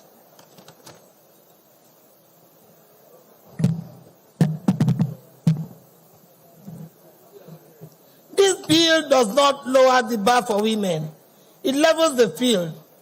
It does not hand out favors. It corrects decades of exclusion. The proposed special seats are not permanent. They are a breach, a corrective measure to heal the imbalance until women can compete on equal ground. You cannot continue to celebrate women only on Mother's Day or applaud their sacrifices at home, yet deny them a seat at the table where national decisions are made. The same time that cradled our nation leaders as infants are capable of drafting laws, shaping policies, and steering Nigeria into the future.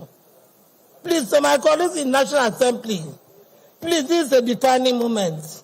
Let us prove to the world that Nigerian men are also gender-friendly, that they love and respect their mothers. Let us rise above all fears and prejudices.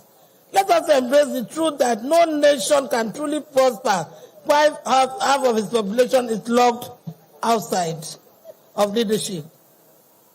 let it be the credit, to the credit of this present National Assembly, that this gender inclusion bill is passed. Because society will always remember you. Society will remember you forever. And the women of Nigeria will continue to respect you and praise you. All these women here have been singing and dancing all day in administration. Please let it be reality. Stand with us because we stand by you. God bless you all. Thank you so very much. Let's put our hands to please. Mama Bakasi, if you have a presentation you make to the chairman, Senator Itagiwa, if you have a presentation you make to guide her, please help her, guide her to make a presentation to the Deputy Speaker and Chairman of Session. Please make way. Let her do that. Let her do that before we go. Guide her, please, guide her. As that is going on, please let's make welcome the representative of the Chief of Defense Staff, Rear Admiral Ibrahim Shatima. Rear Admiral Ibrahim Shatima, please, the representative of the Chief of Defense Staff, as he steps forward to the podium to make his, to the microphone. That one, sir, that one. So please, let's settle down. Once again, settle down in the hall, please. The session is still ongoing. The technical session is on. Rear Admiral Ibrahim Shatima, representing the Chief of Defense Staff. The Honorable Deputy Speaker of the House of Representatives and Chairman of the Constitution Amendment Committee, Right Honorable Dr. Ben Kalu, Principal Staff Officers of the National Assembly, our revered royal fathers, members of the armed forces, security agencies, and MDA, civil liberty organizations, various interest groups, distinguished invited guests, ladies and gentlemen. I am Rear Admiral Ibrahim Aliyu Shatima, representing the Chief of Defense Staff, who is unavoidably absent. During the legislative need for policing amendment proposal organized by the Office of Deputy Speaker, House of Representatives, and hosted at the National Counterterrorism Center in June 2025, the Armed Forces submitted her legislative needs for amendment. The purpose of the submission was to address critical legislative gaps. The Armed Forces submission focused primarily on the need to amend the Armed Forces Act Cap A20 Law of the Federation for related matters. Some sections of the Constitution were also considered for proposed amendment as they affect both operational and administrative effectiveness of the Armed Forces of Nigeria. Some of these sections include, but not limited to, Section 6 of the Constitution, Part 3 Supplemental Section 217 and 218, Chapter 8 Part 2, Chapter 2 Part 1, and finally Part 2 Miscellaneous Provision, amongst others. The Armed Forces Observation. It is, however, observed that the released compendium of the bill that we are here discussing today, nothing concerning the Armed Forces of Nigeria was mentioned. The Armed Forces of Nigeria respectfully requests clarification on the reason for the omission to better understand the status of the submission and the way forward. It will be appropriate for the Armed Forces of Nigeria if informed for the reason for such an omission. To conclude, the Armed Forces remain committed to supporting the legislative process and contributing to amendment of a robust legal framework to strengthen national security and cohesion.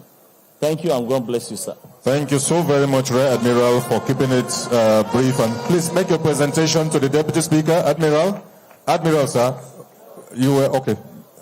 All right, it's fine, no problem, it's fine, noted. Please, let's put our hands together for him as we make welcome with reverence the Etsunupe Alhaji Yahaya Abubakar, CFR MNI. Please make space for the Etsunupe as he steps forward to respectfully invite him to step forward and make a presentation on behalf of the Traditional Rulers Council. Let's put our hands together for him, please. He will use that. Please, this is a revered first-class traditional ruler. Let us please make him welcome. Etsunupe, Your Majesty.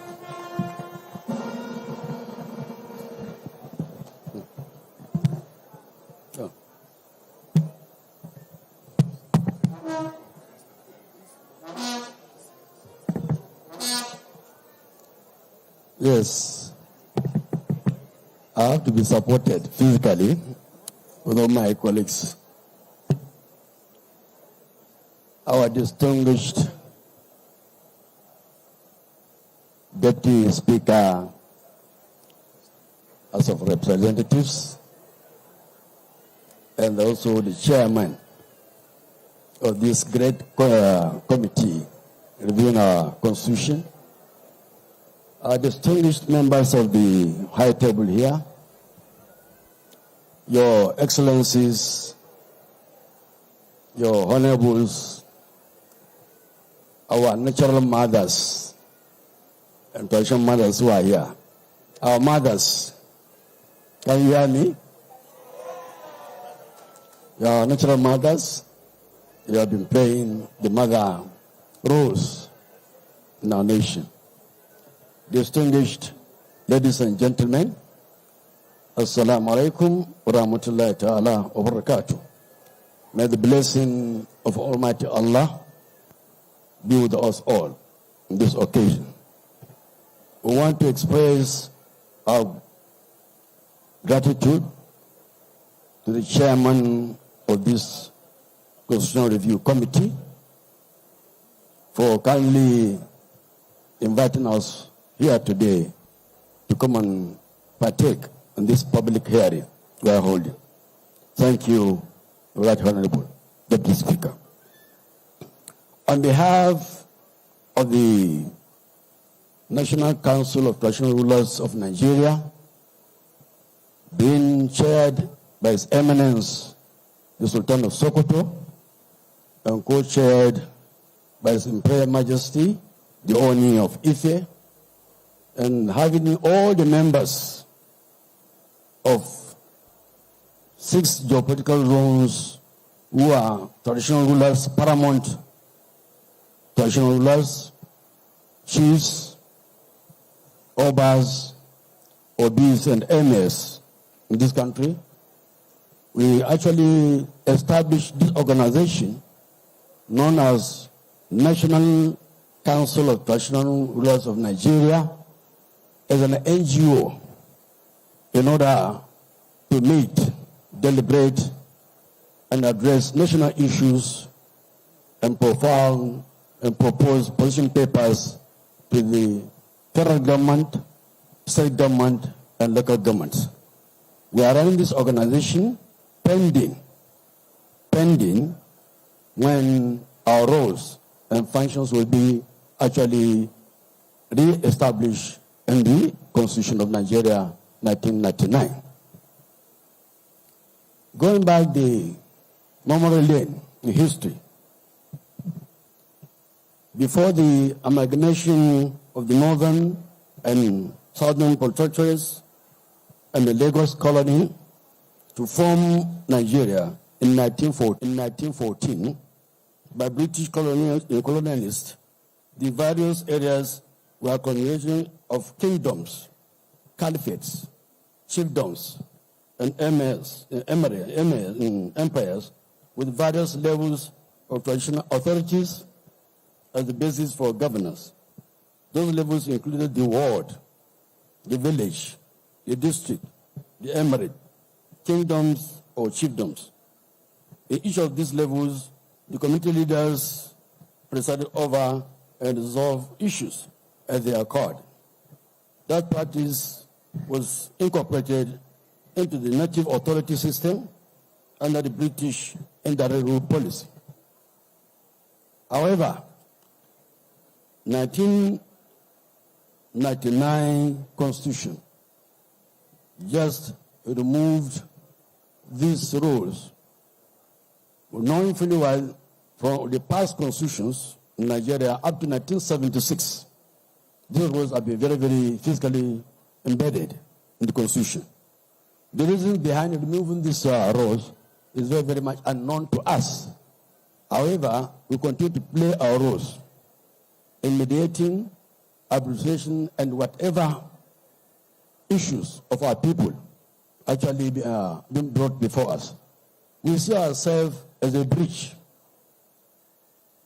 linking the gap between the governing and the governed, which is actually causing a lot of problems now in security and other issues in this nation. Because that gap has been broken between the level of governance and the people who are governed. No link. Policies are being prepared programs are being prepared, but implementation of these programs and policies cannot go down because no link. So we are now urging the authorities, especially this committee, to ensure that this gap is being bridged so that we'll have constitutional role to play effectively and physically. We have already submitted a very detailed memo in this respect to all the committees at the Senate and also at the House of Representatives. So I don't need to repeat what was submitted on this memo, but I now we are urging, the Council is urging and pleading with the committee to look deeply into the memo already submitted and ensure that our roles are actually perfected in the 1999 Constitution, inshallah.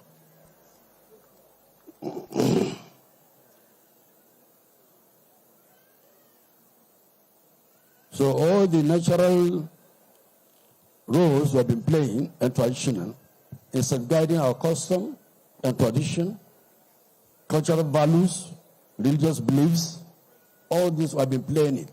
Even though we are not or physically put in the Constitution, we have been doing our best to ensure we live in peace. And I think all of you here must be a witness. I think the Constitution has been performing very wonderfully in terms of security and other values that we have in this country. We have been coordinating and ensuring that we have a peaceful communities. However, because of we don't have any instrument legally to give us that backing, our activities, our sort of authority have been reduced dramatically to the ground that we cannot effectively act. So we are urging this committee to look seriously into this issue of ensuring that we are being put in the 1999 Nigerian Constitutional Review, inshallah. And I assure you, we'll perform our best to the best of our ability, because we believe our people believe in us.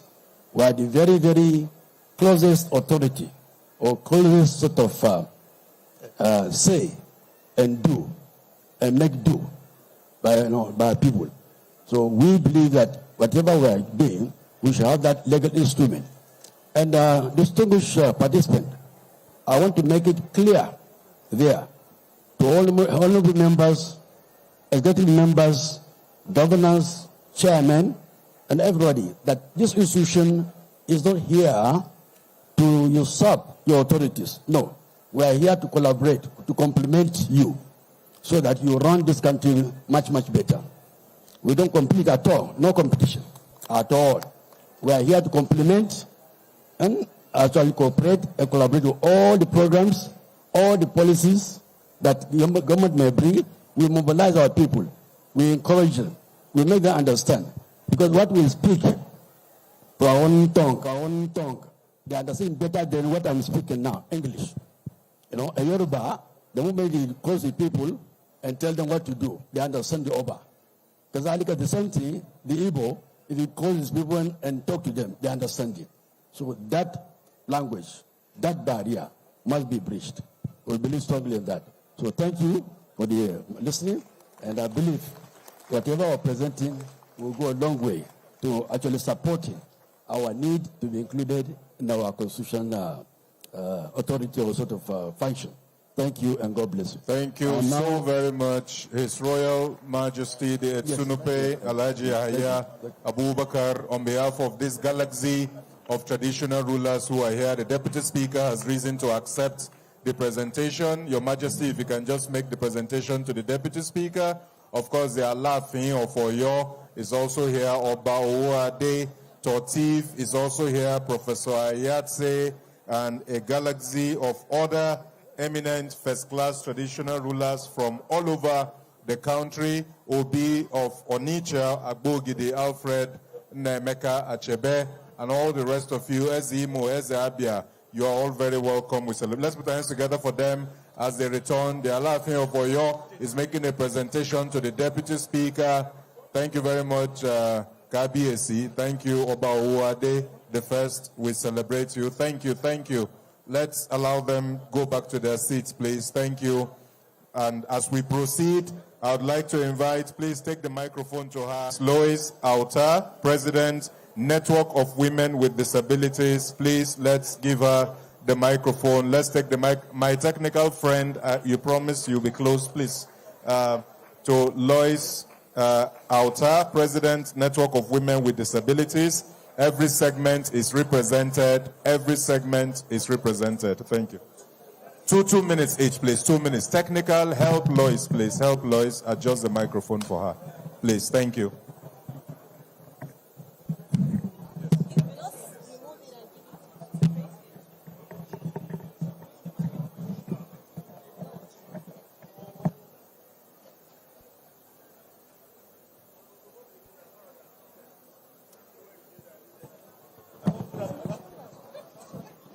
Thank you. 2 minutes, please. 2 minutes. Thank you, Lois. Good afternoon, everyone.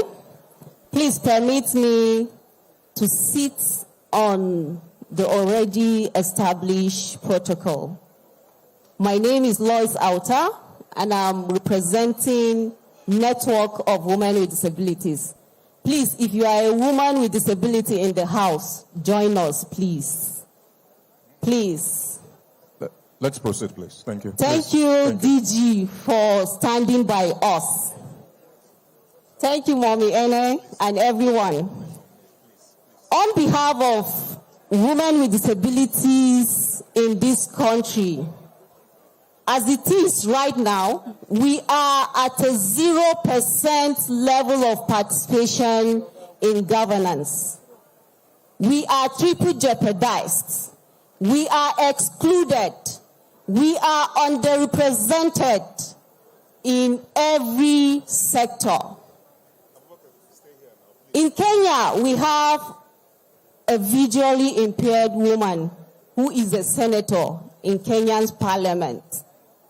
What is Nigeria doing? As it is time we move from exclusion to inclusion, from inclusion to participation, and from participation to representation. We also need to move from policy to practice.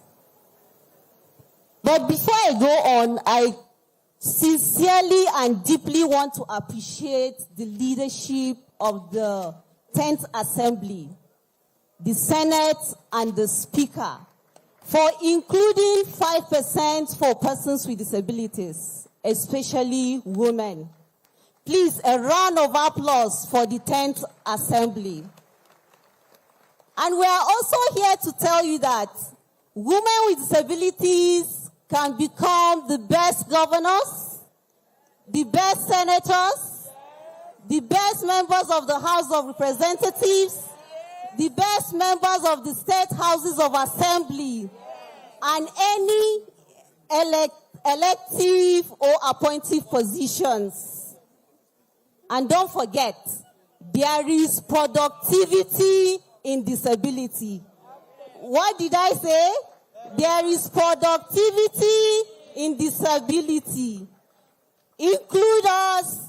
Include us. Thank you. Include us. Thank you. Now. Thank you. But before I go on, thank you. I will give the mic to my colleague, Grace Jerry, to say something. All right. Thank you very much, Lois. And while we are calling for our own representation in the reserve seat, we are also looking at the need for a general inclusion of persons with disabilities in the Constitution. A few amendments to some of the sections of the Constitution. In general, disability should be explicitly recognized as a protected category under the Constitution. And that is what we are calling for. Disability affects every one of us. If it hasn't reached you, it hasn't passed you by. So for that reason, disability issues should be explicitly recognized as a protected category under the Constitution. Specific disability rights to include under Chapter 4 of the Constitution, looking at the fundamental rights of everyone, persons with disabilities shall have equal opportunities in every sphere of life, and particularly shall be entitled to the rights provided herein. persons with disabilities shall have the right to special protection by the family, society, and the state. Government at all levels shall promote the creation of conditions for learning and developing sign language, brailles, and other means of assistive communication. Government of all levels shall actively promote the social inclusion and economic integration of persons with disabilities. Like I mentioned, there are various sections under the Constitution that needs amendments, and good thing we already have come up with those recommendations, and we will submit them for those amendments to be made. Thank you. Thank you. Let's put our hands together for them. Thank you very much. Thank you, Lois. Thank you. Deputy you can speak Speaker, again. please, can you calm down, please, and take our memorandum, please. Thank you. Of course, the Deputy Thank Speaker you will very come. much. As he is coming, Comrade Okore, please step forward for the youth, and also Mrs. Irene, League of Women Voters in Nigeria. Please make your way to the front. Irene, League of Women Voters, make your way to the front. Okore, National Executive President, National Youth Organization, please make your way to the front. Thank you. Thank you, sir. Thank you, Your Excellency. Thank you. Amendments to the Constitution, like we said, include persons with disabilities. Nothing about us without us. Nothing about us without us. Thank you very much. Thank you very much, Deputy Speaker, for obliging us. And of course, you are very friendly to all groups, and you will ensure that all groups are represented. Thank you. As we go back to our seats, please. Thank you. Thank you. Let's allow them go back to their seats so that we can continue with the session, please. That is the inclusivity. Please allow them to go back to their seats. We ask that Comrade Okore, please step forward. Is he here? Please, as we call you, please step forward so that we can move. Immediately after, you are staying down, sir. Sir, Comrade, you are staying at the microphone. Immediately after, Comrade, Mrs. Irene will speak for the League of Women Voters. Let her come close, please. Comrade Okore, please, give him the microphone.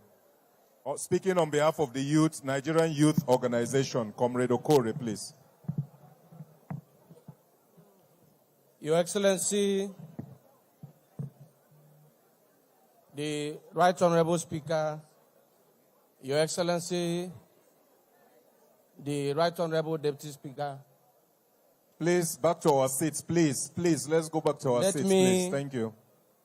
Rest on all other protocols already put in place. This is an executive summary of our memorandum on the national public hearing being today, 22nd September 2025, at the Congress Hall, Transcorp Hilton, Abuja. Why youth must be at the center. Over 60% of Nigeria's population are youth. The Constitution must reflect their rights, voices, and responsibilities. Other nations, such as Kenya, South Africa, enshrine youth rights. Nigeria must not be lagging behind. Key youth-centered priorities. Number one is political inclusion. Amend Section 14.3, Section 147.3, 192.2 to guarantee 40%, 50% youth quota in appointments. Reform Section 65, Section 106, Section 131, Section 177, and remove barriers to youth candidacy. Thank you. Summary, please. Summary, thank you. Education and skill.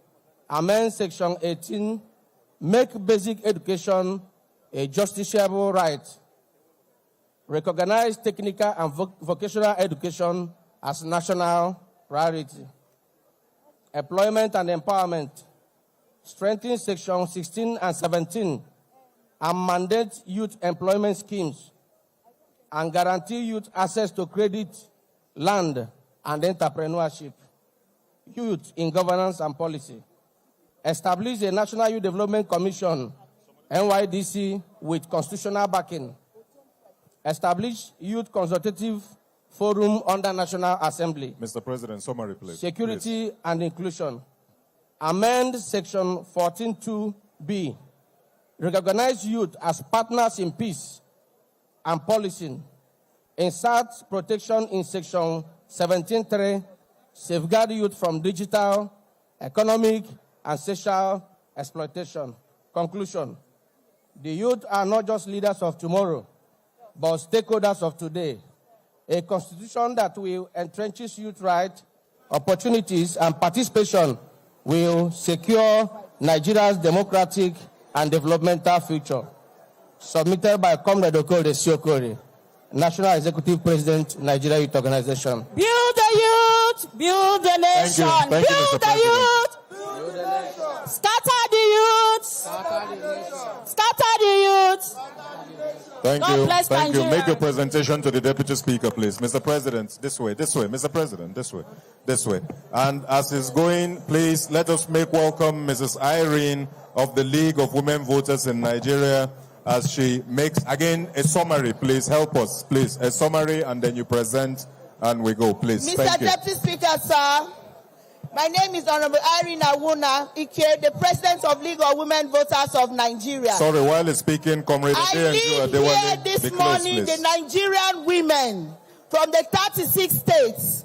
May I invite the distinguished elder states women from the 36 states to please step forward, please. Your time is running. Your time is running. The women, the elder states women from the 36 states, where we have more than 1 million memorandums and signatures.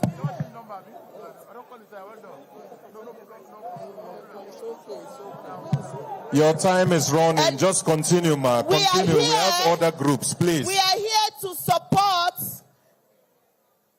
the special seats reserved for women bill. Don't block her. Don't block the camera. We are live on TV, please. Make space for her so that the camera can get her. And to speak on behalf of the Nigerian women, we are calling on Iyom Josephine Aneni, a former Minister of Women Affairs, to help us make a remark to present these over 1 million memorandums.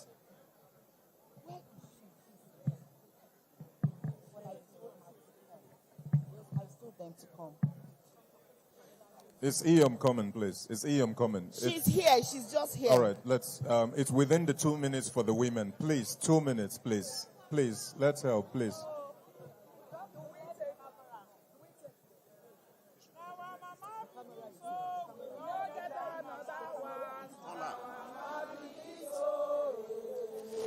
We also have Chief Mrs. Silva Apampa here, and then we have Her Excellency Dr. Eunice Otom. Please, let's have you here, please.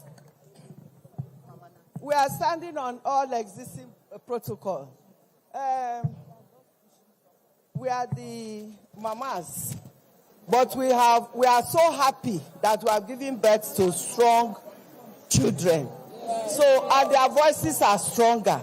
So, my Pikin talk. Mommy Apampa, can I have your blessing? Talk.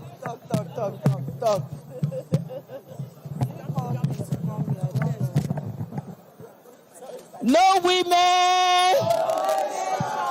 No women. No women. Our mothers. Mr. Deputy Speaker, sir. Please. Our We mothers. want to appreciate you for the good work you have done for us. Excuse me. Because I want you to spread out so that the camera can get you well. That will suffocate you. Spread out. Bring the microphone to the middle. Let the microphone meet with the middle.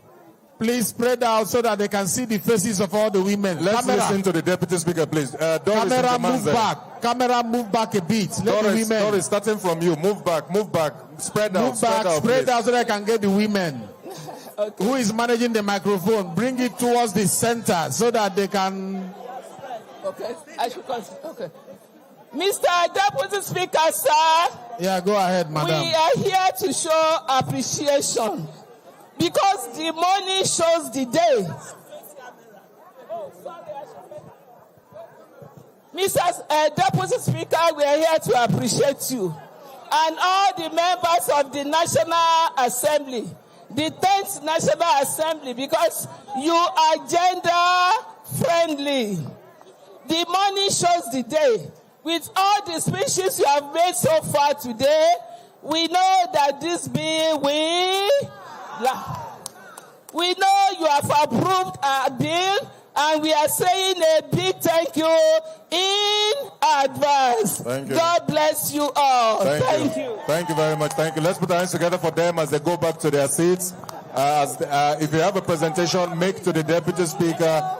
Make your presentation to the Deputy Speaker. Make your presentation. Thank you. As we keep heading back to our seats, let's leave the stage, please. Thank you, women. Thank you, women.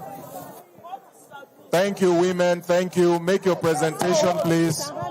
As Comrade Adeyanju Adewale, Acting President, Nigerian Labour Congress, step forward, please.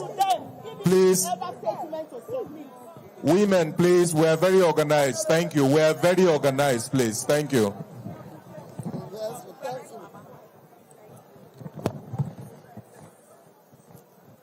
Who is helping him?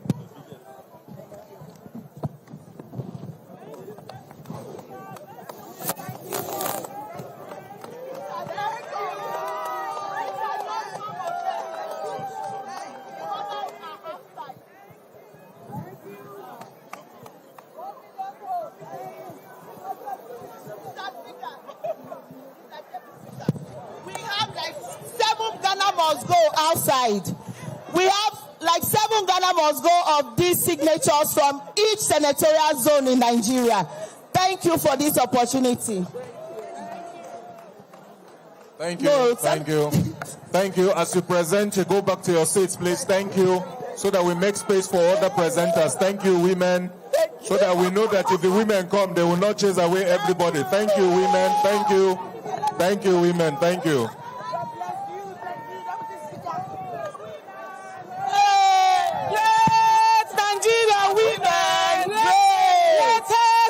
Thank you. Nigerian women. Great. Thank you, our women. Thank you so very much. Thank you, our women.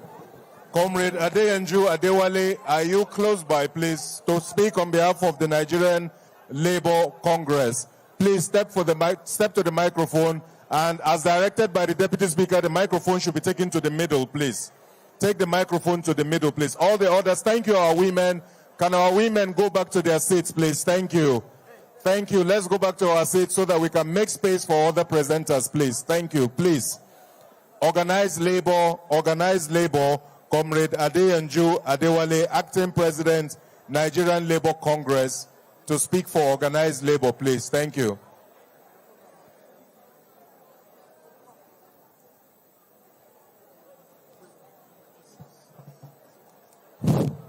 Standing on the 16th protocol, on behalf of leadership of Nigeria Labour Congress,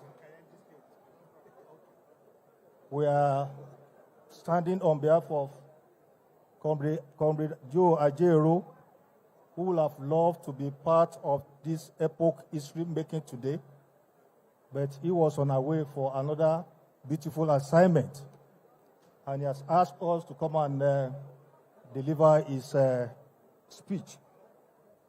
As a progressive and mass-oriented National Labour Center, the Nigeria Labour Congress has been very active in advancing working class and popular position in the various positions have been primed to deliver an egalitarian, just, equitable, and developmental state with all the enabling appurtenances of social justice. At the last cycle of constitutional amendment by the 9th National Assembly, the Nigeria Labour Congress made very salient submissions on topical national issues, including the bid by a federal legislator working in cohorts with some of clandestine interests to remove the labor provisions in Schedule 1, Item 34 of the 1999 Nigeria Constitution from the exclusive legislative list to the current legislative list. The plus was to enable state government to fully institutionalize slave labor camps across the country through the deregulation of Nigerian labor law. Nigerian workers rose against this travesty of social justice and manifestation of the epoch of man's humanity to man. The grounds for the rejection of the bill by workers and the generality of Nigeria include the fact that the number of labor provisions from exclusive to the legislative list would foil the national minimum wage system, which Nigeria signed up to through the ratification of June 16, 1961, of the International Labour Organization ILO Minimum Wage Fixing Mercenary Convention number 026. This will open the gate to slave wage across Nigeria. Furthermore, removal of labor provision will allow many state governors who already violate many laws to institutionalize the abuse of workers' fundamental rights. Already, many state governments have shown such traits with prosecutions of trade unions. Even when trade unions are in the excluded list, little is left to imagine about what will happen to the average workers in Nigeria. On electoral reform, we have called for a holistic and genuine implementation of the late Justice Wise-led Electoral Reform Committee. The increased anomalies, brigandage, criminality, acrimony, unrest, and violence that have trailed the recent election in Nigeria attest to the deficiency of political decorum and democratic ethos of the political class. This trend has led to serious erosion of public confidence in Nigeria's electoral process. On socio-economic, and cultural and political issues, Nigeria Labour Congress believes that it is very important for Chapter 2 of the Nigeria 1999 Constitution to be made justifiable. This will be the foundation of restoring citizen-centric and accountable public governance in Nigeria. Thank you. As you summarize, thank you, sir. We hope that these aspirations are met by the current effort by the 10th National Assembly to review and possibly amend the relevant provision of the 1999 Constitution of the Federal Republic of Nigeria. Thank you and God bless Nigeria Thank you workers. so very much. Let's put our hands together for the representative of labor unions, Comrade Adeyanju, as he makes a presentation to the Right Honorable Deputy Speaker. Thank you. As that is going on, Kelvin Agbage from YERP, please make your way forward, just as Chief Osasu Ibinedion prepares to speak for the Reserve State Bill. Kelvin Agbage to the podium, please, and immediately after him, Chief Osasu Ibinedion. Kelvin, please. Is he close by? Is Kelvin here? So walk to the podium, please. Thank you. Thank you. Everything is going well so far. Everything is going well. Thank you very much, everyone, for your participation. Kelvin, to the microphone, please. Thank you. Please, immediately we'll finish speaking. Let's make our way back to our seats. Please make your ways back to your seats, please. Thank you. Thank you very much. As that is going on, Chief Osasu Igbenedion, I see Her Excellency Eki Igbenedion, and all the people that have come with them, please get ready. Kelvin, please.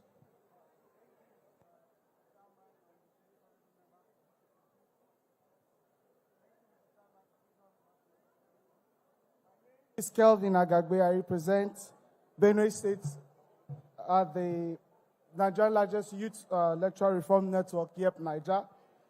And to improve youth confidence in the process and electoral reform process, we have the following position to make to this honorable committee. And one is to transfer the constitutional powers of INEC of selecting appointments into INEC, both chairman and the commissioners, from the president to a non-partisan committee. Two, the conclusion of pre-election and post-election petitions before swearing in of winners, to allow a free and fair process before they are being sworn in. And this is going to allow lawmakers like themselves not to be distracted in their lawmaking activities. And finally, the deletion of INEC's power to prosecute election offenders from the Constitution, and that power be transferred to an electoral offense commission that will be created by the INEC, by the National Assembly. With the permission of Mr. Chairman, I'd like to present the full memorandum which carries all these recommendations and the relevant section in the Constitution for their consideration. Thank you so much. Thank Mr. you so Chairman. very much for keeping it brief. Please make your presentation to the chairman. Go ahead.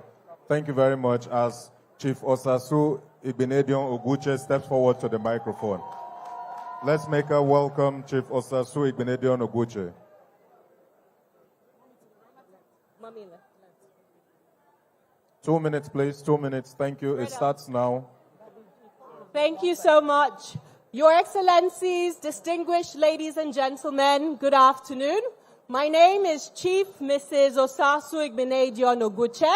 I am the CEO of TOS Group of Companies and the convener of the Reserve Seats for Women's Bill Campaign Coalition.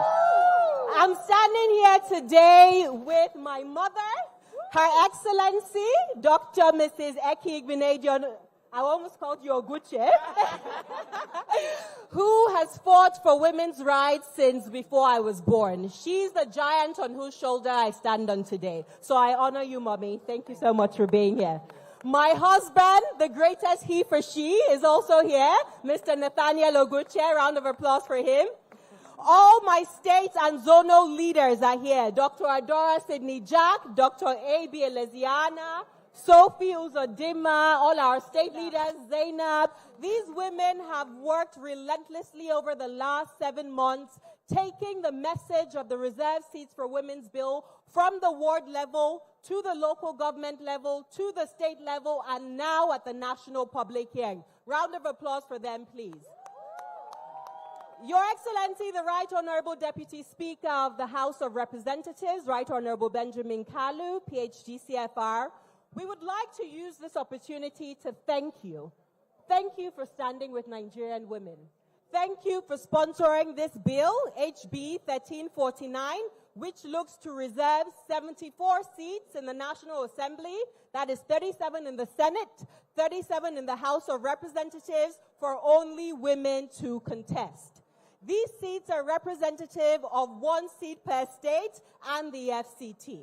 And across the state assemblies, the 36 of them, that's 3 additional seats per state, making a total of 108 seats at the subnational level and 74 additional seats at the federal level, giving you a total of 182 additional seats for women to contest.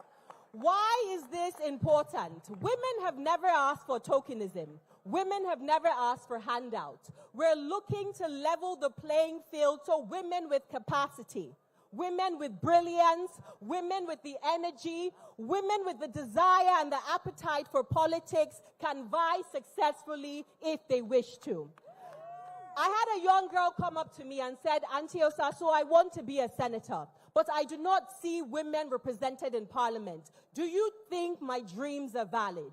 Do you think this is possible? And I said, yes, with the Reserve Seats for Women's Bill, we would take a step towards correcting this systemic wrong. And you, my dear daughter, will be able to vie successfully for office one day. So this is why we're here today. Nigerian women stand in solidarity with the 10th National Assembly, the leadership of the Senate, the leadership of the House of Representatives, and all parliamentarians, all 469 of you, to throw your weight behind this bill. Because it's not just for us sitting here today, it is for young children like Zephaniah Oguche, who is only 8 months old. It is for young he-for-she's like this, my little boy here, who would look one day at Nigeria's future and said, yes, women and men collaborated together to make this country a better place. And remember, this is also a socio-economic case. When women are involved in the decision-making, we see better healthcare facilities, we see better education systems, better markets, better communities. So we are not asking for tokenism. Women make up 50% of Nigeria's population and only 4% of national parliament. Is that good? No. Is that good? No. When is the time to change it? Now. When is the time to pass the bill? Now. What's the name of the bill we're looking to pass? When do we need the bill passed? Now. And can you join me, Nigerian people, in just saying a big thank you to the leadership and all 469 members who we know will pass this bill when it comes to the floor for voting next month. Thank you. Thank you. Thank you. Thank you very much. Ladies and gentlemen, Chief Osasu Igbenedion Oguche for the reserved seat bill. Thank you very much. As she's making a presentation, please let's have Sir Sunday Adegoke, Chairman, Body of Federal and State Auditors General, to please step forward to the microphone and make the presentation. While that is going on, the representative of the Christian Association of Nigeria, please make your way also to the podium as Barrister Okechukwu Osoha gets ready for opposition political parties. Thank you. Please, you can go back to your seats now, please. Thank you. Thank you. Let's go back to our seats so that others can also speak. Thank you. Sir Sunday Adegoke, please. Please walk with us. Help us with the time. Sir Sunday Adegoke, please step forward to the microphone. Chairman, Body of Federal and State Auditors General, to make a presentation. 1 minute, please. 1 minute. You don't have to read, just the summary, and you make your presentation. Thank you. Please, let's make our way back to our seats, please. Let's make our way back to our seats. The Right Honorable Speaker, the House of Representatives, all protocols duly observed. I'm here to make this presentation on behalf of the 36 states Auditors General in Nigeria. We have been given the constitutional mandate to serve as watchdog over the state treasury across the federation. And if you have a watchdog that is chained or is starved, there's no way it can render the expected services. It's in regards to this that we are making proposal for amendment of the Constitution in respect of granting financial autonomy to the offices of Auditors General across the states by making the funds to be made available to them to be on first-line charge. And then secondly, to ensure administrative independence through the establishment of Audit Service Commission and every state. And then to secure professional and apolitical appointments for occupants of the position of Auditors General. And then we are also looking at possibility of expanding the coverage of our audit duties to make sure that it's comprehensive auditing of government activities to block the loopholes we are currently having. And then lastly, we are proposing that a timeline should be set for the consideration of the reports of the Auditors General. All that we are doing, they are inputs for the Parliament across the states. Thank you. And so when we do the reports, we're also looking at possibility of considering them within the stipulated time. Thank you very much, sir. Thank you very much for this opportunity. Make your presentation to the chairman, please. Thank you. Representative of Christian Association of Nigeria, please step forward to the podium, please. Representative of Nigerian Bar Association, also get ready. Representative of Nigerian Bar Association. Do we have the representative of Christian Association of Nigeria? Okay. Well, please step forward to the podium, please. Please, to the mic, please. Thank you. Thank you, ma'am. Yes. Immediately after her, please, representative Nigerian Bar Association, please, just so that we can come in that order. Thank you. The Deputy Speaker, sir, I'm standing on the already established protocol. Greetings from the National Secretariat of Nigeria, CAN. I'm from the CAN President. I'm here with, my name is Apostle Professor Samson Fatukun, the General Secretary of CAN, and I'm here with our Legal Director, Dame Barrister Comfort Shigwe, with members of our Directorate of Legal and Public Affairs. She will be the one to present our position paper.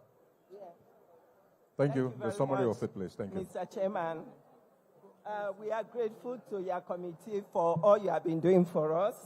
And we've sent in our memorandum as far back on 8th of April 2024. And I went through your compendium from number 1 to 87. I discovered that our position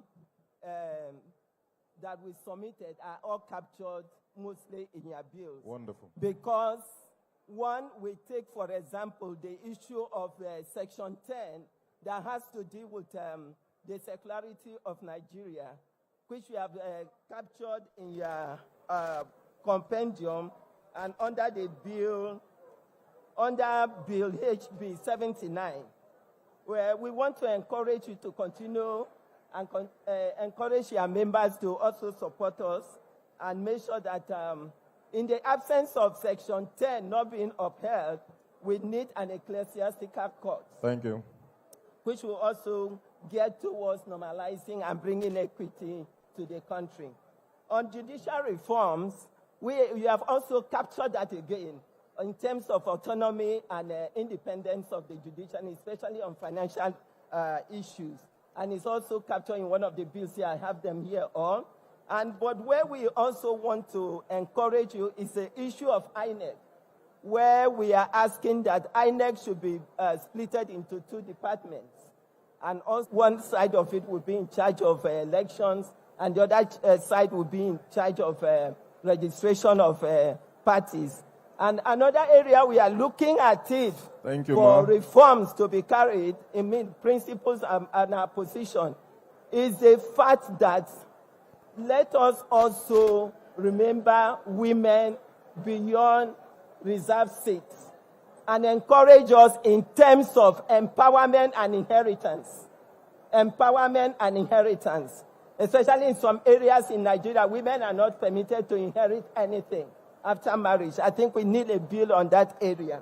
And we want Thank you, to ma'am. see, Please, ma'am. Please.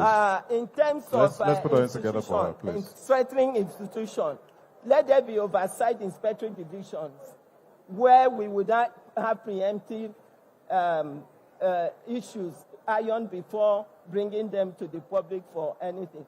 But in all, CAN is saying thank you with your committee, and we look forward that, yes, our memorandum is 100%, if not 100%, at least 99% captured in your compendium, because I've gone through the bills, and we are happy. God bless you and bless Thank you very much, ma'am. Representative of Christian Association of Nigeria, thank you. May the representative of the NBA please step to the mic as once again we call the representative of the Commandant General, Nigerian Securities and Civil Defense Corps, Deputy Commandant General Nnamdi Nwunyi, to also please step forward, and immediately after him, Barrister Okechukwu Osoha. This is the second time I'm calling this. Barrister Okechukwu Osoha, Deputy National Legal Advisor, PDP, to speak for opposition parties. NBA, please. Good afternoon, everyone. May I stand on the already established protocols? My name is Mercy Jato Agada. I am the NBA liaison officer to the National Assembly. NBA as a professional body is so concerned and has actively participated in the ongoing constitutional review. The Nigerian Bar Association has raised several concerns regarding the constitutional review. The NBA has specific and general recommendations that align with the broader issues raised by other stakeholders, particularly those related to the judiciary. The ongoing constitutional review addresses a wide range of issues, with several being of direct relevance to the NBA's professional interest and the general public. These areas include judicial reforms.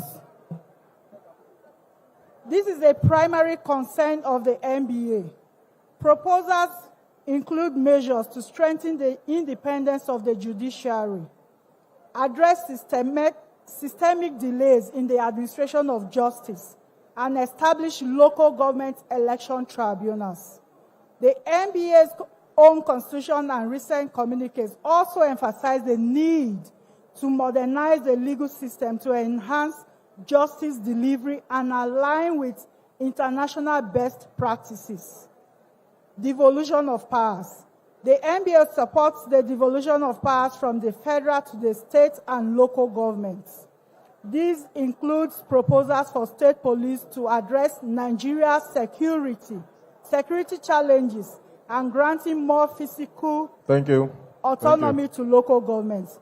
Fiscal federalism. There's a consensus among many stakeholders, likely including the NBA, that the federal government controls too much of the national revenue. Recommendations in this area focus on improving fiscal transparency.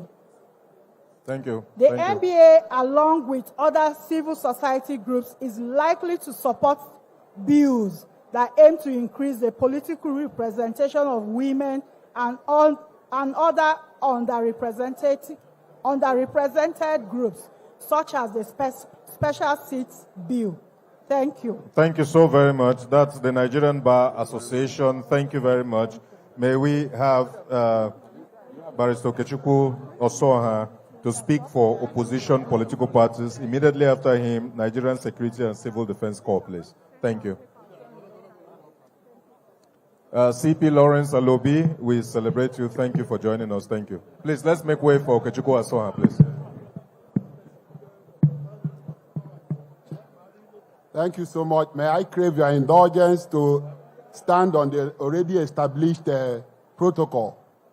And my name is Barrister Okechukwu Osoha. I'm the Deputy National Legal Advisor, PDP, and I stand here on behalf of my National Legal Advisor, Kamaldeen Ajibade SAN, and also for the main opposition party, PDP. So our concern, I think we want to use this opportunity to thank the committee, the Constitutional Review Committee, and the 10th National Assembly for this effort they are making. Ground norm of our laws is the Constitution, and it's very important we address critical issues. And I looked at the thematic areas where I want to look at. You see that about the electoral reforms, a lot of laws have been made that has to guide our elections. But the most important, like the last, before 2023 election, there was this provision for electronic transmission of results that will make for transparency and then free and fair election. You should look into it and let there be that kind of, when you do election, people will believe that their votes are counted and it will be free and fair. Also, that has to do with the devolution of power. I looked at that area. When we look at our constitution, the existing 1999 constitution, you'll see that the exclusive legislative list has about 56 items, whereas the concurrent legislative list that provide for state and federal government are about 16 items. And that is the states is where all those wealth of the country is being produced. So there should be need to amend it and bring more dividends to the states and local government. And then we look at the local government election reform. You talk about when you want to amend that constitution, look at section 162 of the constitution that provided for a joint account between the state and the local government. That's why we are getting that lacuna. So if you amend it, let the local government be receiving their funds directly from the federal allocation account, and it will now solve that problem. So I know that this amendment is very critical and germane, but go ahead and do it, and Nigerians are in support of it. Thank you so much. Thank you so very much. Let's put our hands together for him. Thank you, sir. Nigerian Security and Civil Defense Corps, please. After them, please, let's have Frank Nweke Jr., former Honorable Minister Frank Nweke Jr., and after him, Professor Joy Ezilo, Senior Advocate of Nigeria, Human Rights and Constitutional Lawyer. Civil Defense, please. The Chairman, sir, members of the Committee on Review of the Nigerian Constitution. My name is Nnamdi Win, Deputy Commandant General in charge of investigation, and representing the Commandant General, Nigerian Security and Civil Defense Corps, Dr. Ahmed Abubakar Odi, who is unavoidably absent. However, he has shown his great respect for this committee and the honor given to the court to present this position in today's constitutional review sitting. The Nigerian Security and Civil Defense Corps is a corps that has been saddled with the responsibility of protection of critical national assets and infrastructure of government. It's also involved in anti-vandalization in various fields. The corps is also saddled with provision of security in the agro-allied industry through the agro-rangers. It has also been saddled with also helping in fighting illegal mining that has reduced the country to a war zone. This illegal mining, since the corps got involved, has resulted in the GDP of this country being raised up. The corps is also involved in issue of provision of safe school initiative in protection of students in their schools. Finally, we are also involved in the regulation of private security industry, where we have almost 3 million practitioners and 1,500 private gas companies. With all these responsibilities placed on this score, we found out that we are not included in the Constitution of the Federal Republic of Nigeria. And besides, Section 214 of the Constitution has brought a lot of challenges to our core, because most times for us to effectively discharge these duties, we find that we are being handicapped by issues of interagency rivalry in the field. We therefore urge this committee to look at the amendment of this 214 of the Constitution. Finally, we want to say that apart from the name of the corps being put in this Constitution, we also pray that all these highlighted activities the corps is saddled with, starting from the appointment of the Commandant General and other officers, the issue of protection of critical national asset of infrastructure of government, down to safe school initiative and private gas security regulation. Thank you, sir. We urge the committee to dispassionately look at us and help us to get entrenched so that these boys that are in the field will have sense of belonging. Finally, I want to also let the committee know that the corps is a member of the International Civil Defense Organization, which is based in Geneva. And these are people that, these organizations have more than 120 countries, which civil defense is a signatory to. So with all this issue of merger or demerger, which has been discouraging personnel from carrying out their duties, if looked into by this committee and sorted out, will go a long way to make this corps more vibrant in the country. Thank you very much. Thank you so very much, DCJ. Thank you. Make your presentation as Frank Wenke Jr. steps to the microphone, please. Thank you. Let's make welcome Frank Wenke Jr., former minister. After him, Professor Joy Ezilo, Ibijoke Faborede, please be close by, as we also have Dr. Sam Amadi, please, in that order. Thank you. Frank, please step to the podium. Your time starts. Your time has started, please. Thank you. Thank you. Can you take it down a bit? Thank you. So just my colleagues.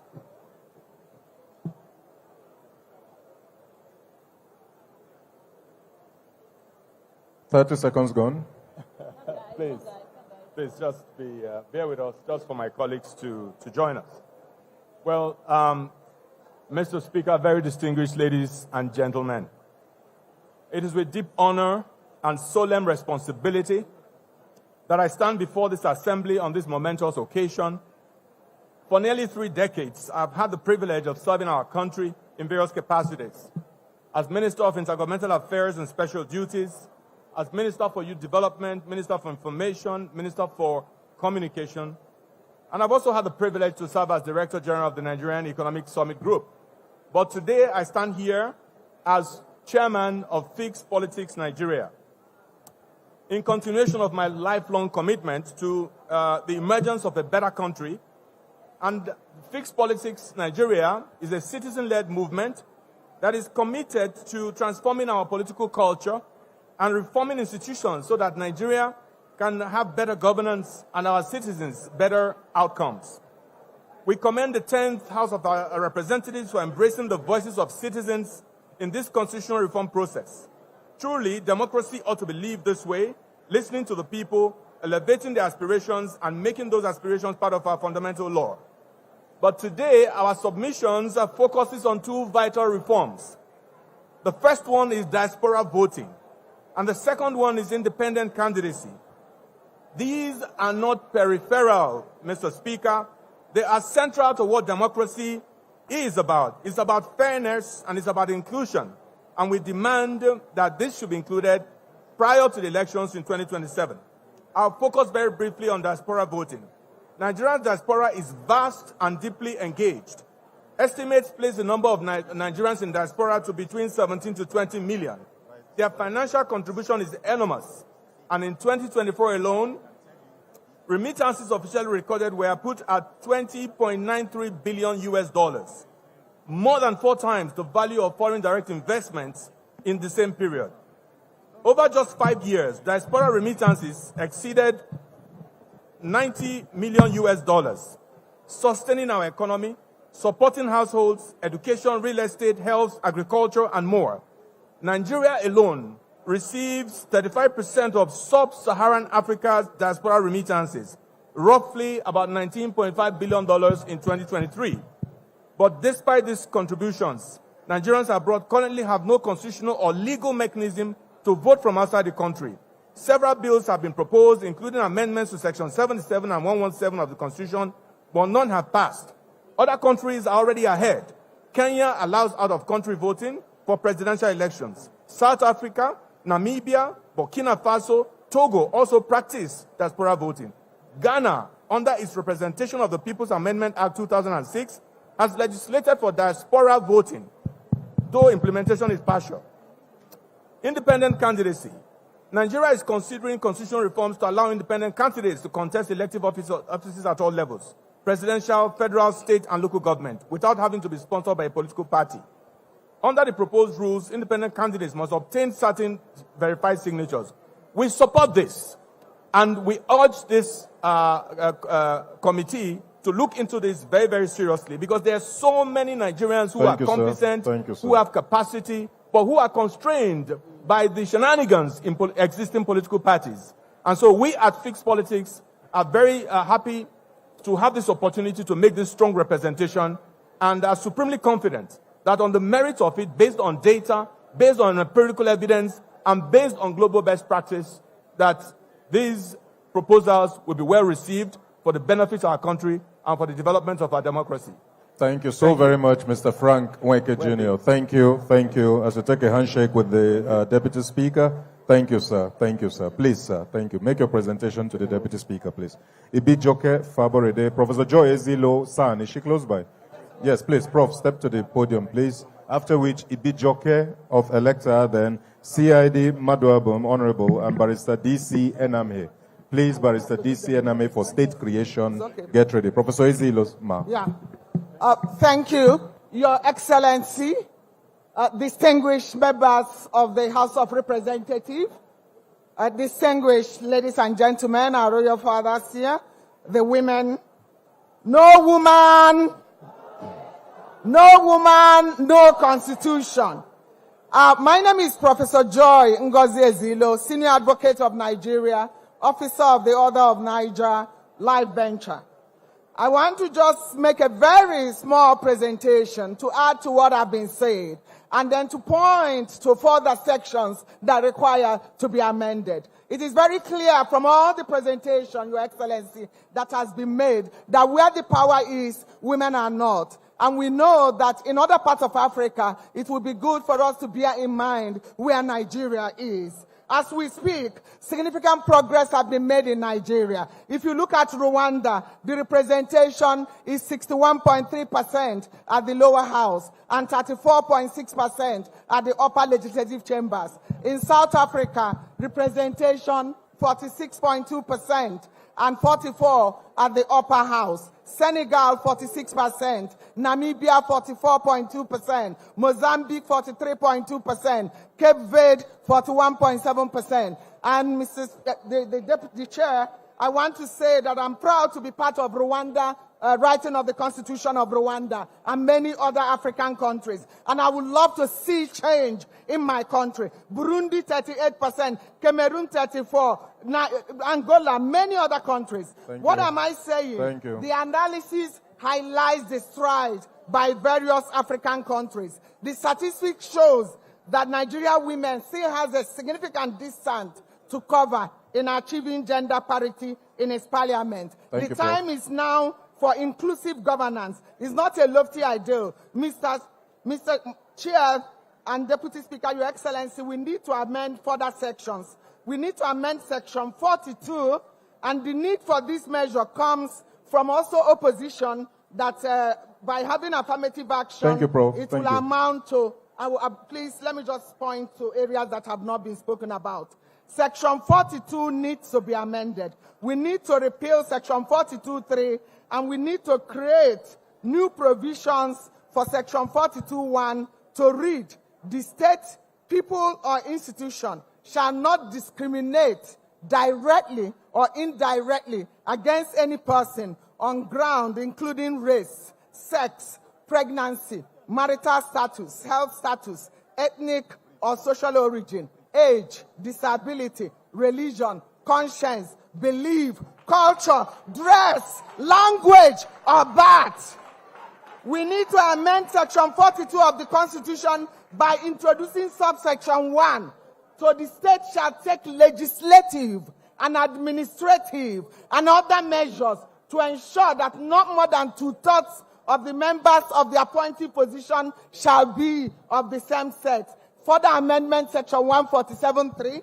Further amendment, section 192.1, introducing subsection 1 to read, the governor shall ensure, again, that no more than 2/3 of the list proposed for nominees as commissioners shall be of the same sex. Mr. Speaker, I have other presentation, and I will simply pass on my memo on state police in particular, on state creation again, that we need equality of states, and we need, as a federation, to address injustice and to redress imbalances and give additional 1 seat to southeast states of Nigeria so that they can have 6 states. On state police, I support the establishment of state police as an essential part of federalism and for effectively preventing and combating crime. And I've advocated for this since 2012, when I was Special Rapporteur on trafficking, and I've seen how others work.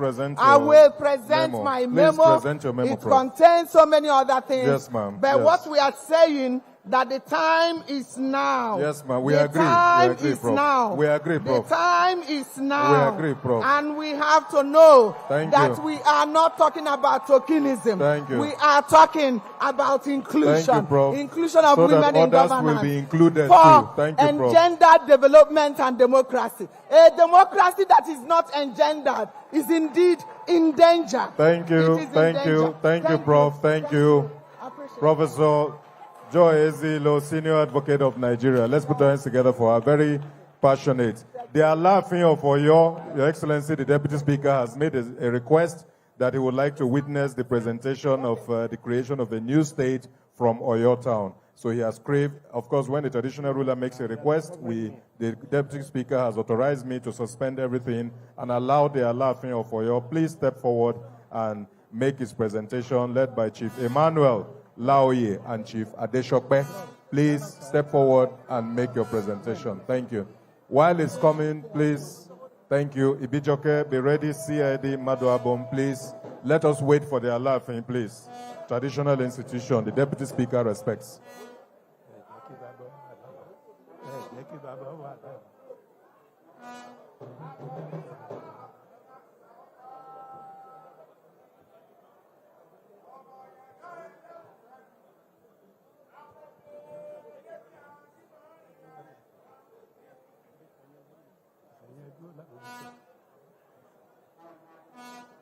Thank you, thank you, thank you. I won't stop His Royal Majesty, but we have 2 minutes, please. Yeah. Go ahead. The request for the creation of new Oyo State is not new.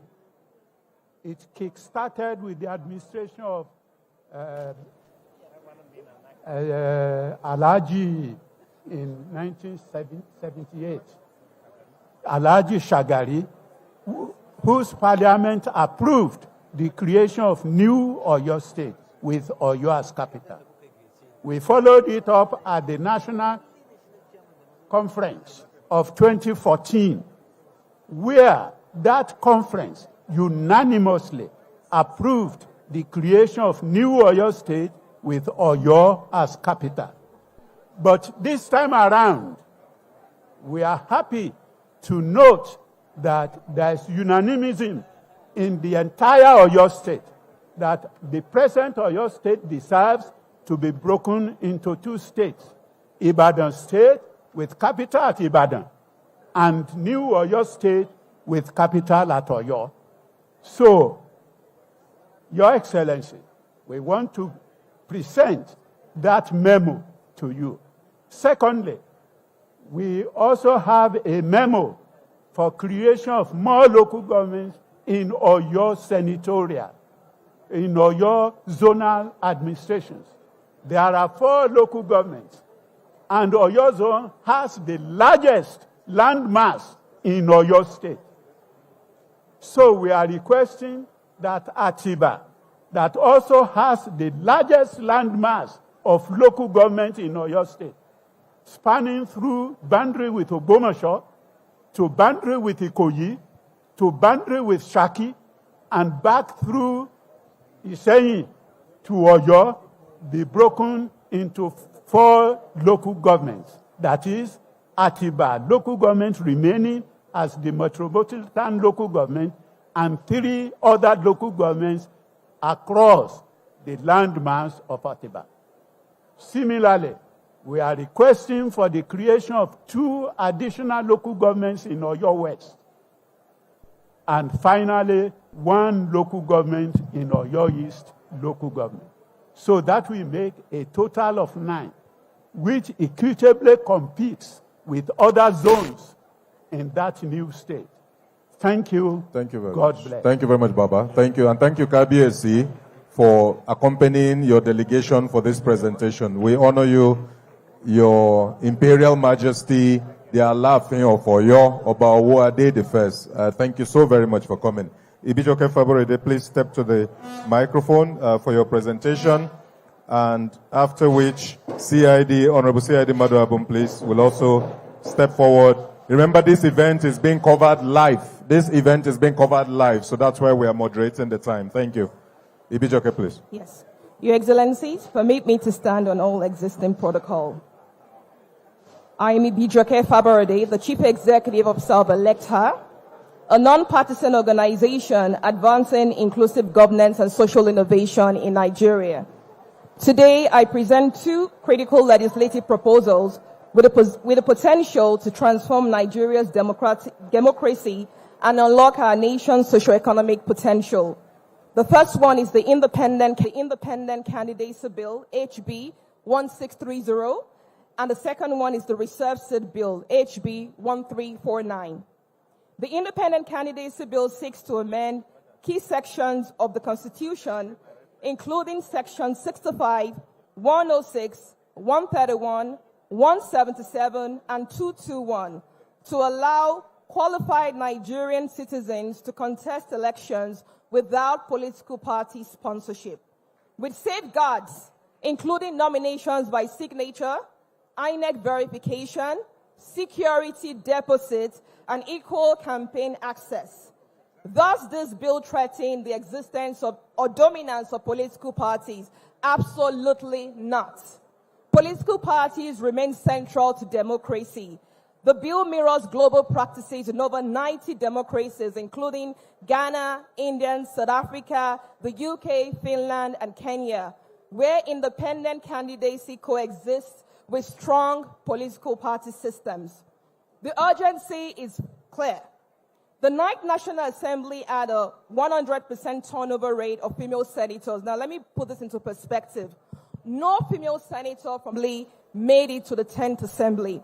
And overall, the National Assembly averages 70% turnover per cycle, threatening institutional knowledge and continuity. Provisions such as independent candidacy can further retain competent leaders, preserve expertise, and strengthen democratic resilience. Turning to the Reserve Seat Bill. This is not a nice to have, it is a need to have. Across Africa, gender quotas or temporary special measures have increased women's representation, strengthened policy making, and delivered measurable socioeconomic benefits.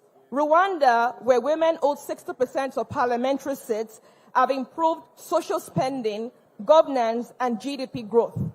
Closing gender gaps in sub-Saharan Africa adds about $2.5 trillion to regional GDP. This builds on national development imperatives, not merely women's issues. They ensure inclusive governance, economic growth, and stronger institutions. The 10th Assembly has a historic opportunity to signal that Nigeria is inclusive, merit-based, and ready for progressive governance. May history be kind to Nigeria, and God bless the Federal Republic of Nigeria. Thank you. Ibijoke Faborede, Executive Director, Electa. Thank you. Honorable CID Maduabum, please. Respectfully, sir. 1 minute. Please, sir. Please. It's a plea. Thank you. Barrister DCNM here, please step forward behind him immediately. Thank you. Deputy Speaker, all other protocols observed. I just want to interrogate a few issues. One is, I think strongly that we should have a provision in the Constitution to regulate the method and procedure for voting on all constitutional related issues. We had the embarrassment of the emergency rule where voice votes were used to determine a specific number as constitutionally provided. There should be no voice vote in such a, and the Constitution should provide for it. It should be by electronic voting, or you count the number of people, they'll come and answer their father's name. A situation where provisions are made in the Constitution and it is subverted in practice is what we should concentrate on. It's the subversion that is the problem. Secondly, INEC. Appointment of INEC is critical to our democratic process. I suggest that we ask the United Nations to nominate at least 3 or 4 people into the commission. Those that will be neutral. If we cannot guarantee the neutrality of INEC, there's nothing we can do. The process will be subverted.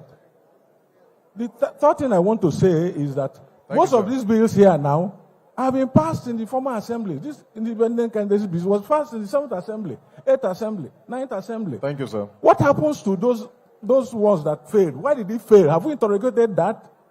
These are things we should interrogate. Why are they failing? Why are those things failing? So I must commend Please, sir. Thank you, sir. Please. Thank you, sir. The Let's put our hands together for Honorable and I thank you all for giving me a 1 minute. Thank you, sir. Thank you. Please, Dr. Barrister D.C. Enamhe, representative of the Organizations for State Creation, after which the Ibadan State Creation Movement will follow suit, and then Dr. Sam Amadi, please, in that order. Please. Dr. Enamhe, 1 minute. It starts now, sir. Thank you. The people of Nigeria have over time wanted development. The issue of state creation cannot be overemphasized. Half of this hall is full of agitators asking for development to be brought to them. And so, I am here on behalf of all the states who are agitating for more states and asking Nigeria to look at us. Some of the states, you use 12 hours to travel from one town to the state capital. How will such a place develop? Some people are still where they were in 1922 during the Clifford Constitution. And by the 1919 Constitution, they are still where they are. The only way you can bring development growth to the people is if you bring development and state creation near them. I come from Abuja. Abuja is very, very, very far from Calabar.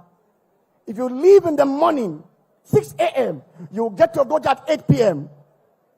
Even my friends here from Abuja know it. Even the deputy speaker, chairman of this very wonderful committee, who is a great Malabite and a Abuja man, can attest to it. There is no way this country can go without creating one of the oldest provinces that was in this country, the Abuja province. Thank you, sir. We call on Nigerians. We call on Mr. President. We call on this committee to give us a chance. Give us Abuja State. Am I saying that? Thank you, sir. Do we want Abuja State? Are you ready to support us? Thank you. Abuja State will give you development. Thank you, sir. Thank you. Ibadan State, please. Ibadan State next. Thank you. Thank you very much.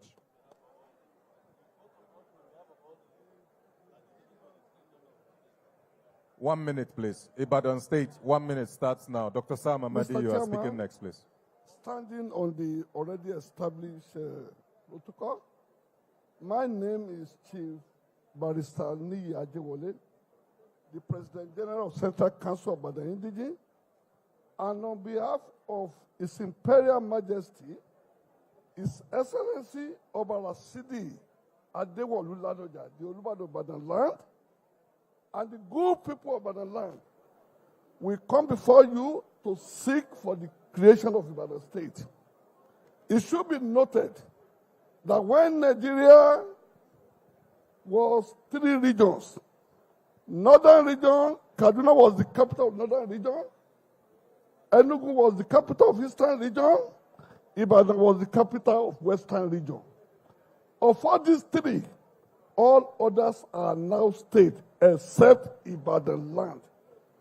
We have submitted our memorandum and we'll be presenting one to justify that we are viable and ready to become a state. We want you to do justice to this by giving us fair hearing and by giving us Ibadan State. Okay.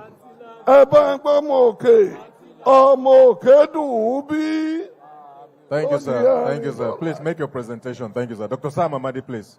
Dr. Sam Amadi, please. After which, Professor Sadiq Umar Abubakar, the National Chairman, Social Democratic Party, please. Thank you. Dr. Sam Amadi, please step to the microphone, please. Thank you. Thank you, the Speaker, Deputy Speaker, all protocols observed. The Abuja School of Social and Political Thought, first, we commend this process. We have just 3 points to make. We support the electoral reform provisions in the compendium. Particularly, we think it's important to have a different body regulate party registration and regulation. Secondly, there's a provision to dilute or remove the power of the president to appoint.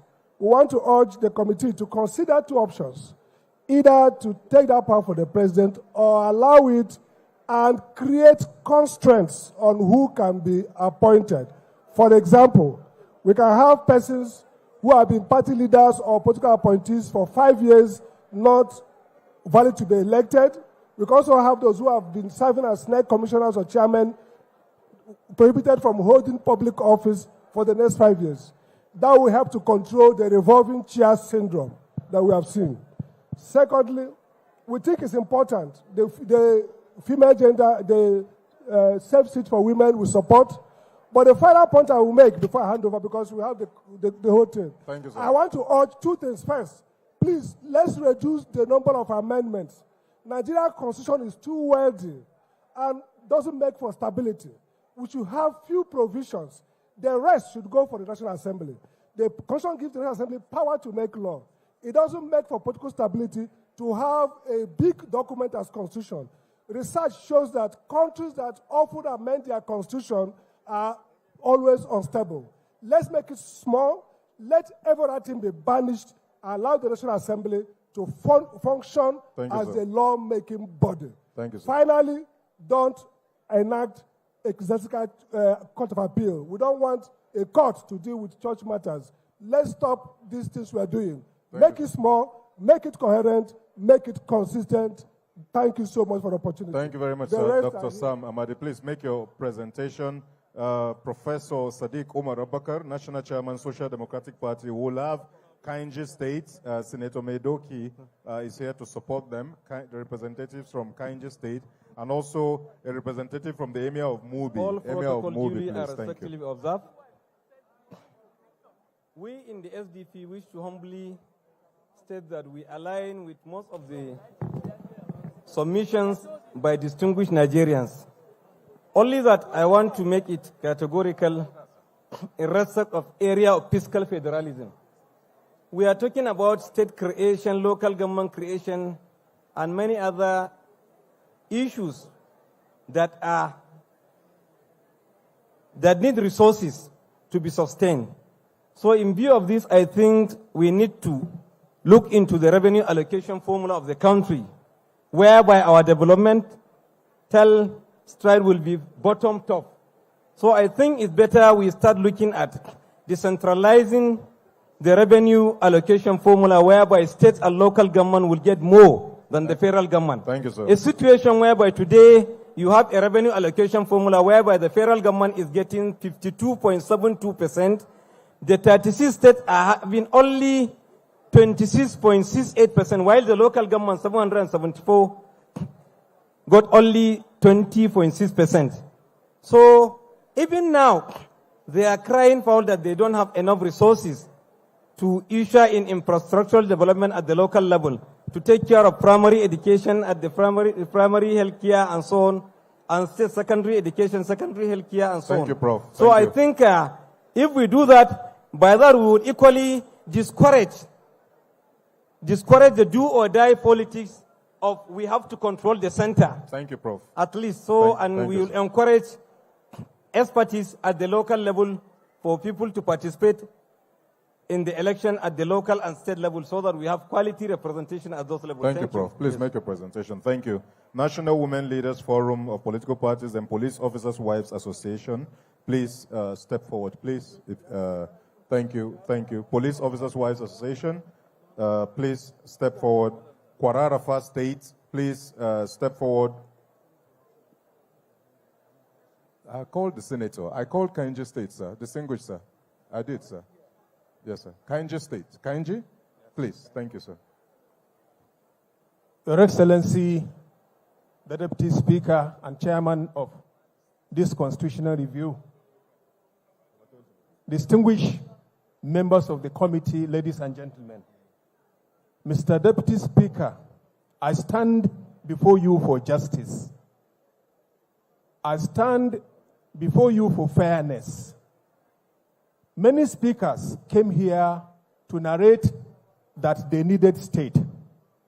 I am from Niger State. Since the creation of Niger State in 1976, it is the only state in the Federation of Nigeria that was not divided. In fact, instead of dividing the state, a section of Kwara State was added into it. Therefore, it is the largest state in this country. Indeed, 10% of Nigeria.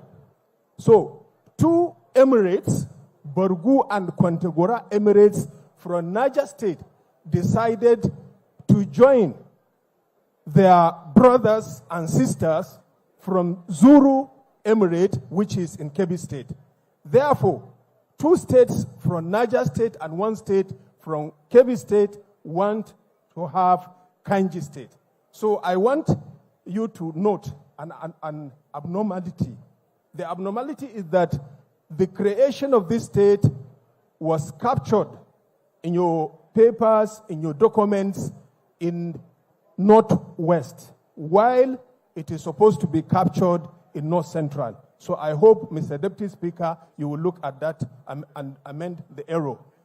The area that I'm talking about, thank you, sir, is an area that covers 47,394 square kilometers, which indeed it is more than 10 to 12 states, in the other side of the country.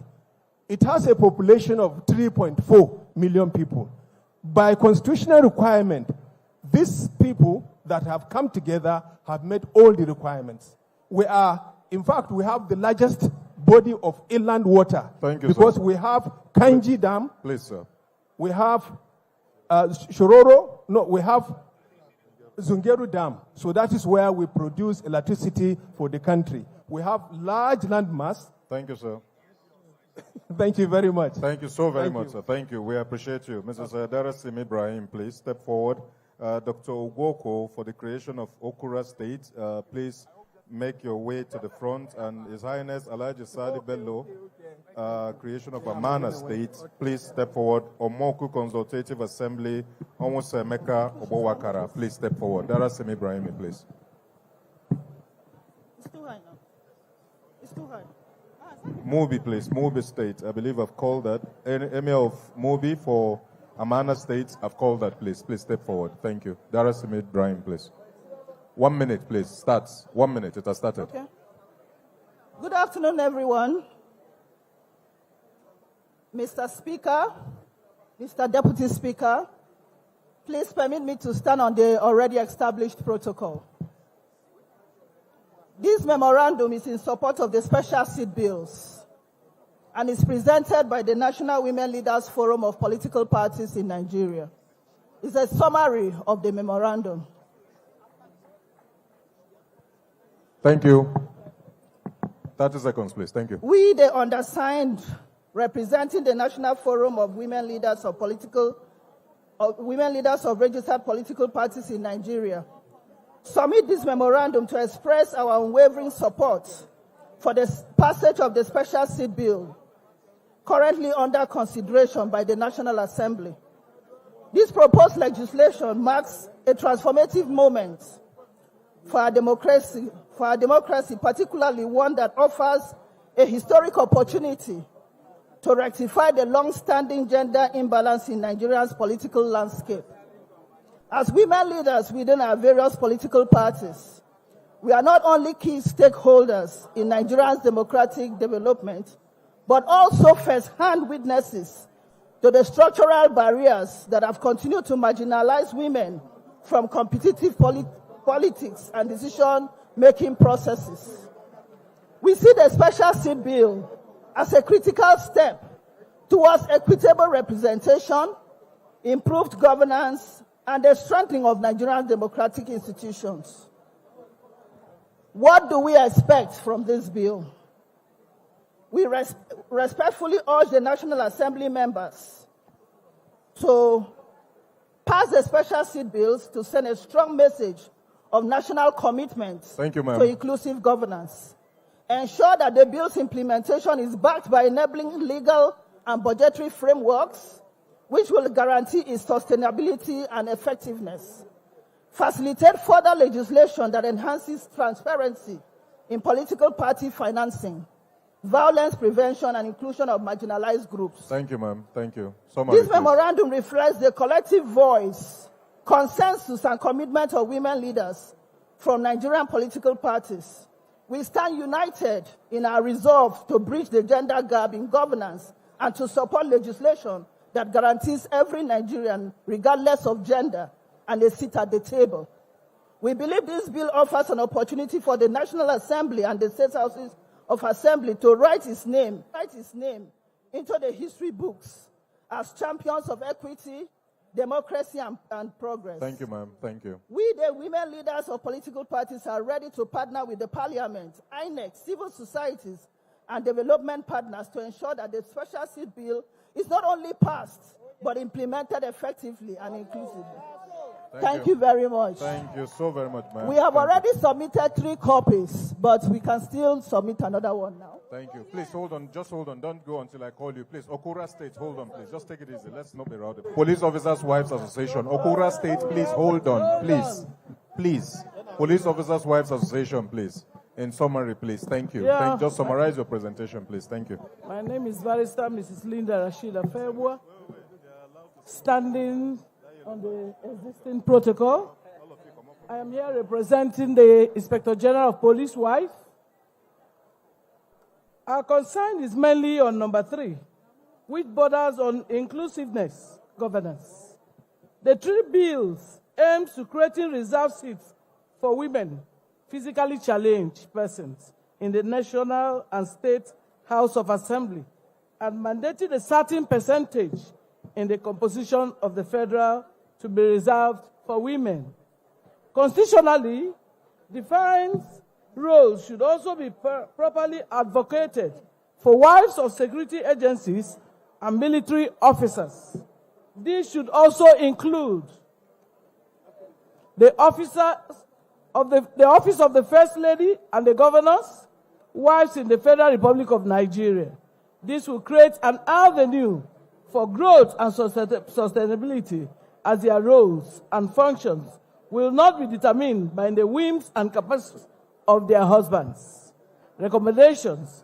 It is our humble recommendation that the following offices be recognized by the Constitution: Police Officers' Wives Association, which is POWA; Nigeria Army Officers' Wives Association, NAWOA; Naval Officers' Wives Association, NAWOA; Nigeria Air Force Officers' Wives Association, NAFOA; Defense and Police Officers' Wives Association, the POWA, should be given defined constitutional roles. Conclusion. Thank you. Fusing this association into the Constitution will further enhance inclusive governance. Thank you very much. So much. Thank you. Mubi, please. Mubi, Amana State, please. Amana. Thank you very much, Your Majesty.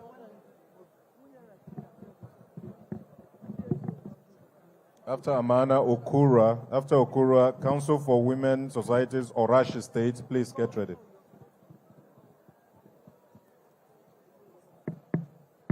Your Excellency, the Deputy Speaker, House of Rep, and honorable members that are here together with you, good afternoon.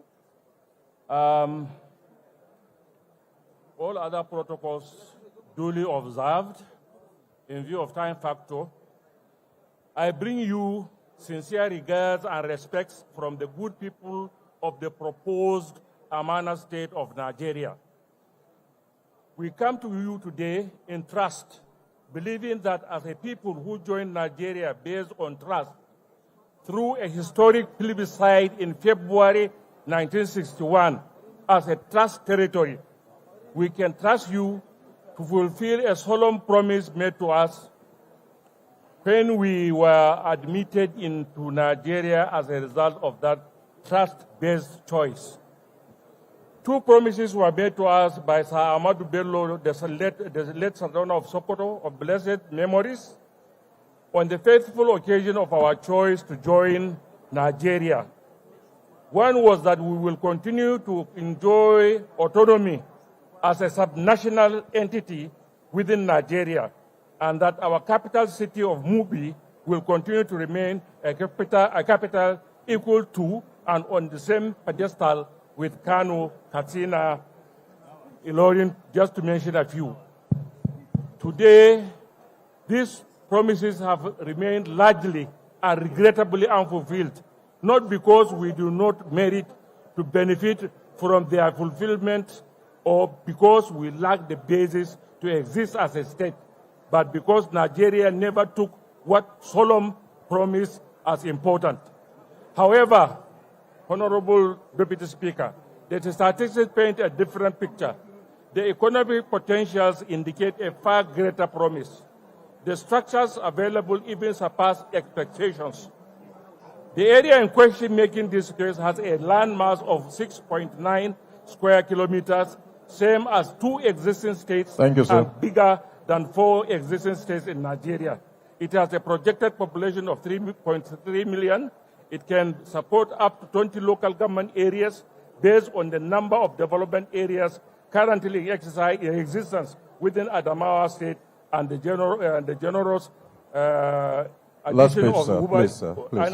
addition of Umar Emirate, who are here with us, of Borno State, each of which is as large as a local government area.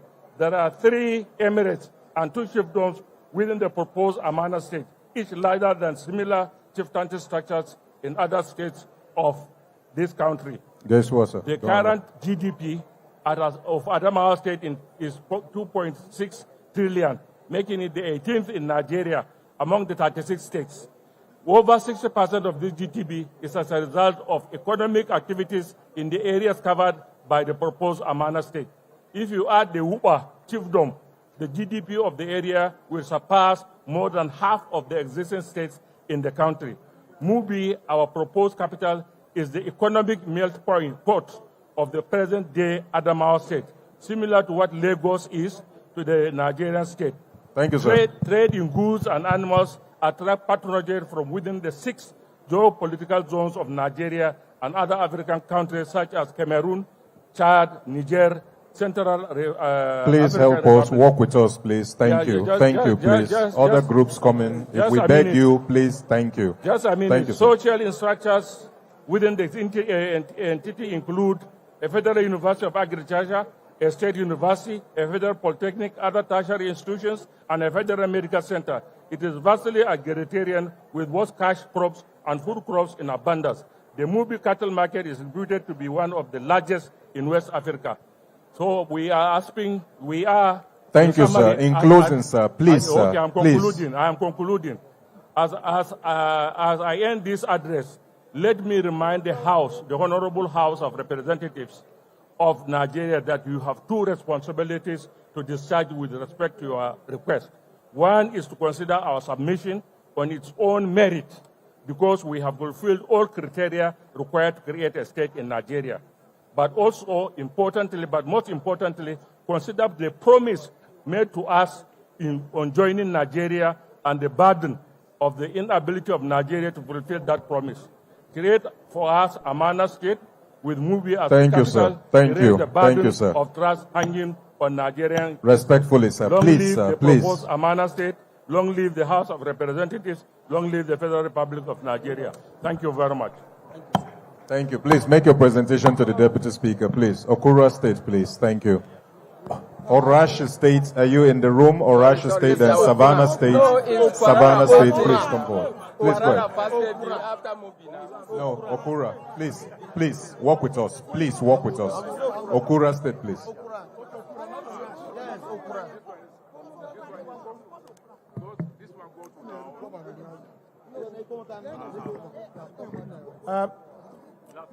All protocols duly and respectively observed. Hold on, the Deputy Speaker is speaking. Please. All right. Please wait. Of the moderator. Please wait. He should.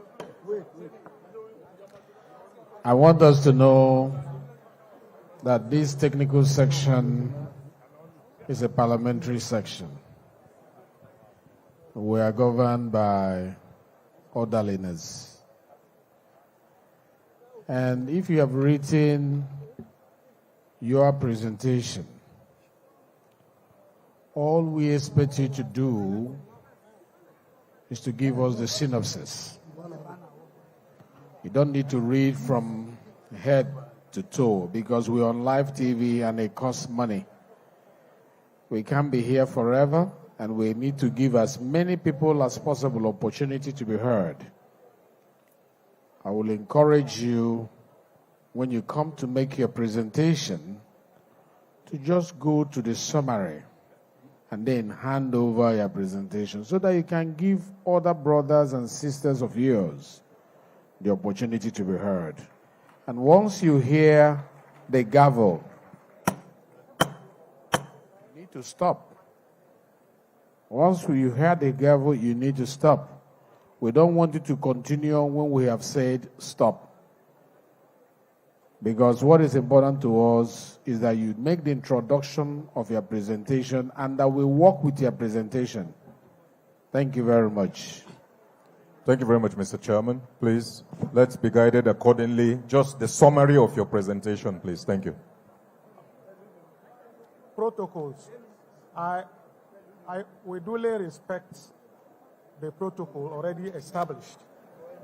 We are from Okura State movement. However, I beg the indulgence of the moderator that we have two memoranda to present here. You should extend a little, at least, for us to be able to present two memoranda. One is for the creation of Okura State. That is our mission. Okura State is to be created out of Kogi State, the present Kogi State. That is the Kogi East Senatorial District. Number of local government areas, presently 9. Population, over 3 million. Area, over 13,000 square kilometers. The present local government, we have 9 of them, as I said. The ethnic groups that constitute Okura State are Igala, Basa Komo, Basange, Igberamuzum, and other Nigerians. Igala Kingdom, let us emphasize on that. For you to know that Igala is the first people of Nigeria.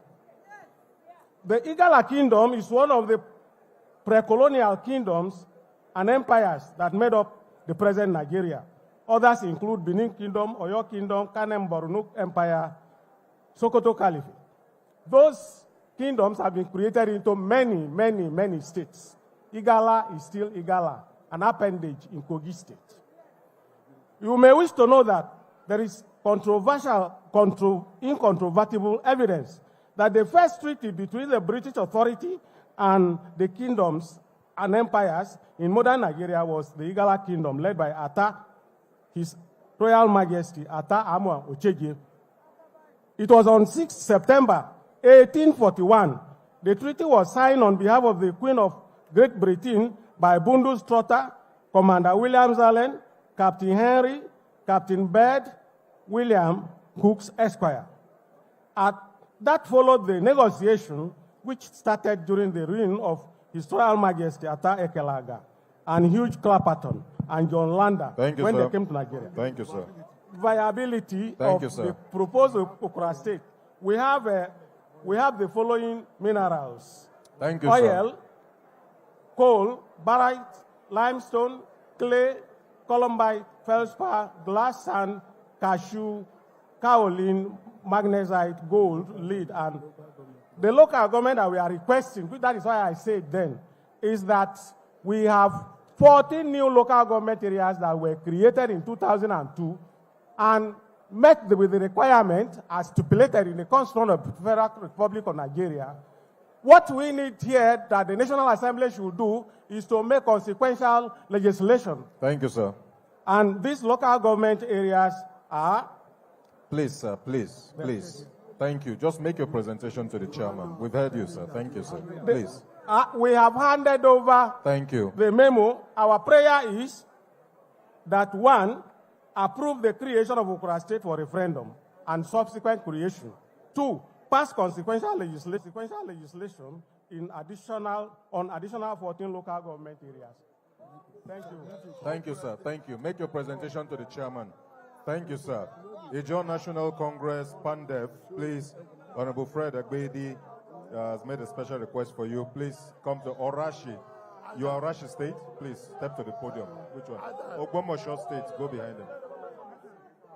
Please, let's leave the microphone, please. Let's leave the stage. Let's leave the stage, please, so that others can come. State, thank you. Please leave the podium so others can step forward, please. It's a plea. Please leave the microphone so others can come and speak, please. Thank you.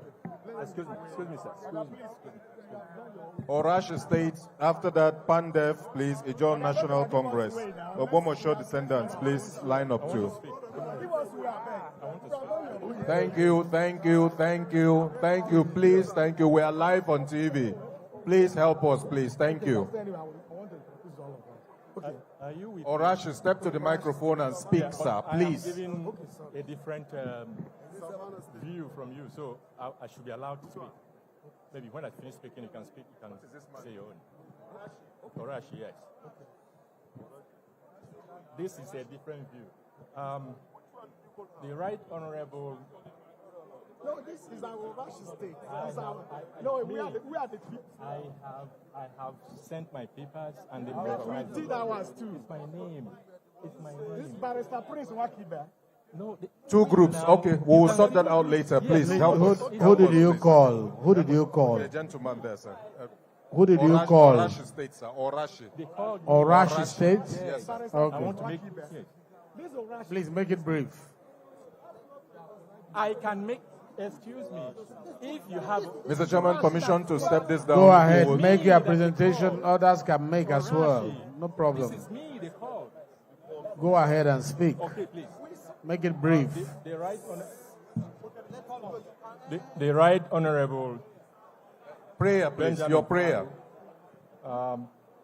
We made an initial submission of our memo in 2024. A new state in which the Oba ethnic group will form. Please speak to the microphone. Other minorities from Delta, Imo, and Anambra states was not part of our request. This occasion is a very serious one in which a people could be removed or a submission made to the National Assembly without their consent, without their contribution. And that is what this has happened to the Oba people of Rivers State. But let us clarify the Orashi question. Before any decision of this magnitude, like joining a proposed state called Orashi, can we be accepted, can be accepted? It must be rooted in the collective will of the Oba people. Then we must ask, was there consultation in Oba land? Was there consensus in Oba land? Were our voices heard? So who smuggled this submission to the National Assembly? To each of these questions, the answer is no. And then the Thank you, National sir. Assembly Thank you, could sir. say, Thank you, yes. sir. Okay. Therefore, we reject the inclusion of Oberland in Orashi State. Thank you, This sir. is our That's collective the public will. hearing. Thank you very much. That's what we came to hear. Thank you, sir. Thank you. Thank you. Okay. Yeah, you can bring it. Yes. I want to recognize the presence of my brothers who are here with me. I want to recognize the presence of my brothers who are here with me. But first, let me thank the Deputy Speaker of the House of Representatives and members of the National Assembly here present, all other protocols duly observed. I stand in for the Orashi Nation that comprises people from Uguta, Ohaji, Ebema, and Ahoda, and Ndoni, that are part of our struggle, that are part of our papers presented, that are part of our documents. And if Orashi is created, Orashi will be among the 4th largest economies in Nigeria because we have the highest number of crude and gas reserves. Our gas reserves alone in the Orashi region will give Nigeria over $20 billion per annum. We have about 360,000 barrels of oil produced per day in this region. Our land is so fertile that it will form the economic food basket of the South, South, and Southeast.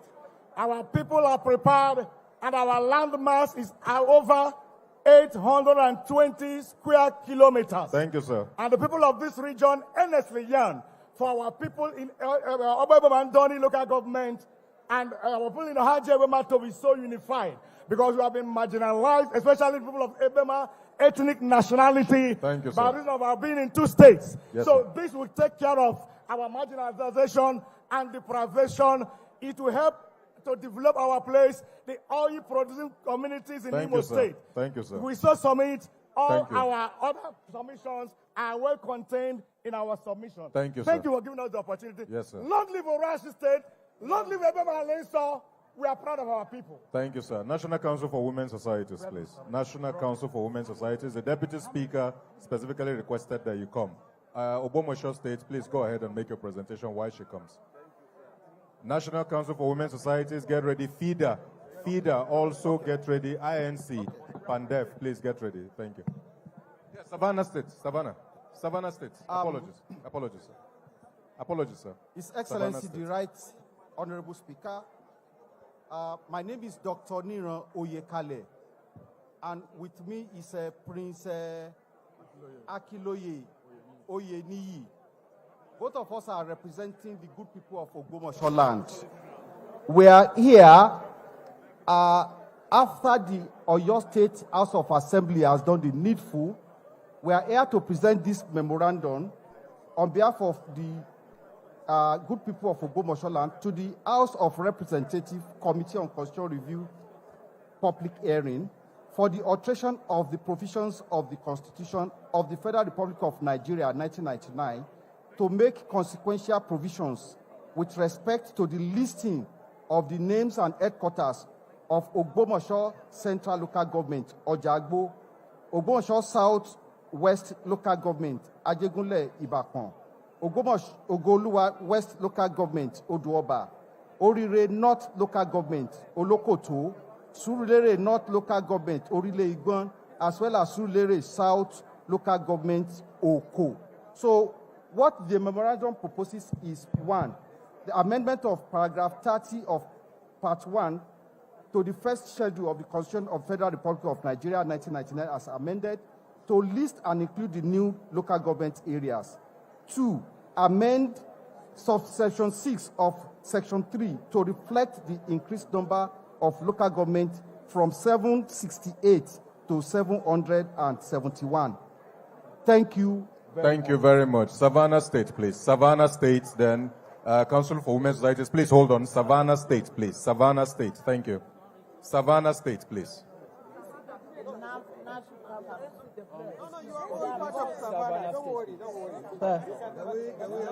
Thank you. Thank you, Savannah State. National Council for Women's Societies. Don't worry. Don't worry. Women, you are in charge. You will speak. Please, let's allow Savannah State speak, please. Savannah State, please. Thank you. Women, you're already here. You will speak. Thank you. Your Excellency, all protocols observed in view of time. We just want to seize this opportunity to thank you once more. We have already made several presentations to both the House and the Senate on the demand for creation of Savannah State out of the existing Borno State. Your Excellencies, honorable members, just in June, we made similar presentation for the creation of Savannah State, which admirably was endorsed by all the members of the House Committee in Maiduguri, in the zonal sitting. Similarly, we made the same presentation to the Senate, and that was also endorsed by all the senators that were members of that particular committee. Let me just be very, very brief. Borno State, as you know today, is the second largest state in the Federation. Borno State is larger than the entire southeast of Nigeria. You are all aware of the security challenges that has bedeviled Borno State. We strongly believe that the 40 years demand for the creation of Savannah State, if actualized, will usher in the much-needed peace and security in the Northeast. In terms of viability, in terms of population, one local government of Savannah State has over 36 to 37 professors. The 9 local government areas that constitute the entire demand for the Savannah State is actually viable. Economically, the state will contribute to the GDP of Nigeria. Thank you, Ambassador. And in order not to waste time, we would like to make another presentation, making almost the 8th presentation to this House. We believe that this 10th Assembly will do justice to ensure that states are created in Nigeria. Thank you very much. Ambassador Dauda Danladi, MNI. Thank you, sir. Please make your presentation. National Council for Women's Societies, please. FIDA, please be on standby. Kwarara First State, be on standby. INC, also be on standby. Please, 1 minute. Thank you. Our women, thank you.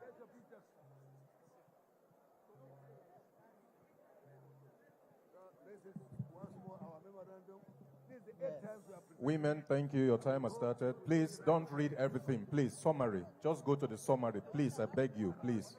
Your Excellency, the Deputy Speaker, sir, all other excellencies, delegates from various states, delegates from the Federal Capital Territory, media, men and women, ladies and gentlemen, good afternoon. The Reserved Seat Bill represents more than legislative reforms. It embodies Nigerians' commitment to justice, equality, and democratic governance. The current 4.2% representation of women in the National Assembly is not merely a statistical inadequacy. It represents a democratic defeat that weakens our nation's decision-making capacity. The National Council of Women's Societies calls upon every member of the National Assembly to support this bill as a constitutional imperative, a moral obligation, a practical solution to systemic inclusion, and investment in Nigeria's democratic future. We urge you to vote in favor of the Reserved Seat Bill, thereby ensuring that Nigeria takes its rightful place among nations that truly embrace inclusive governance. At the National Council of Women's Society, we are the umbrella body of all women organizations in Nigeria. So we are speaking on behalf of every woman in the country that we are saying this bill should be passed. We are your mothers, and you cannot shave somebody's head at his absence. We are 50% representation in Nigeria. So we are urging you, we are begging you, please let this bill be passed. Thank you. Thank you very much for the opportunity. Wonderful. Sir. Thank you, NCWS. Thank you. Just state, please. I am Princess Edna Didi Azura, the National President, National Council of Women's Societies, Thank you, ma'am. NCWS Nigeria. Thank you very much. Thank you very much, ma'am. Thank you. Just state, please. Thank you. Then FIDA, come with them. Please. Pandef, are you different from Just State? You are choreographer, no problem. You speak, sir, please. Thank you, women. Thank you, women. Thank you, women.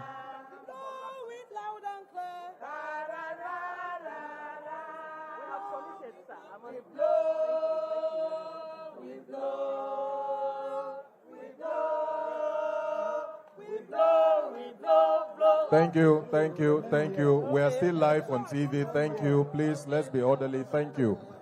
Ajo State, please. Thank you. 1 minute. Starts now.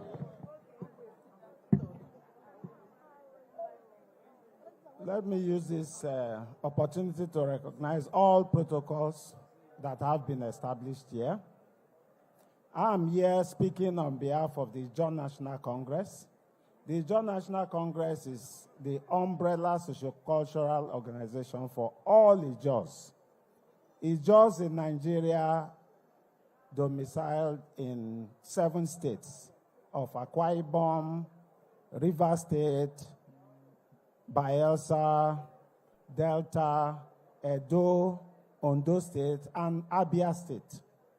We in the INC had presented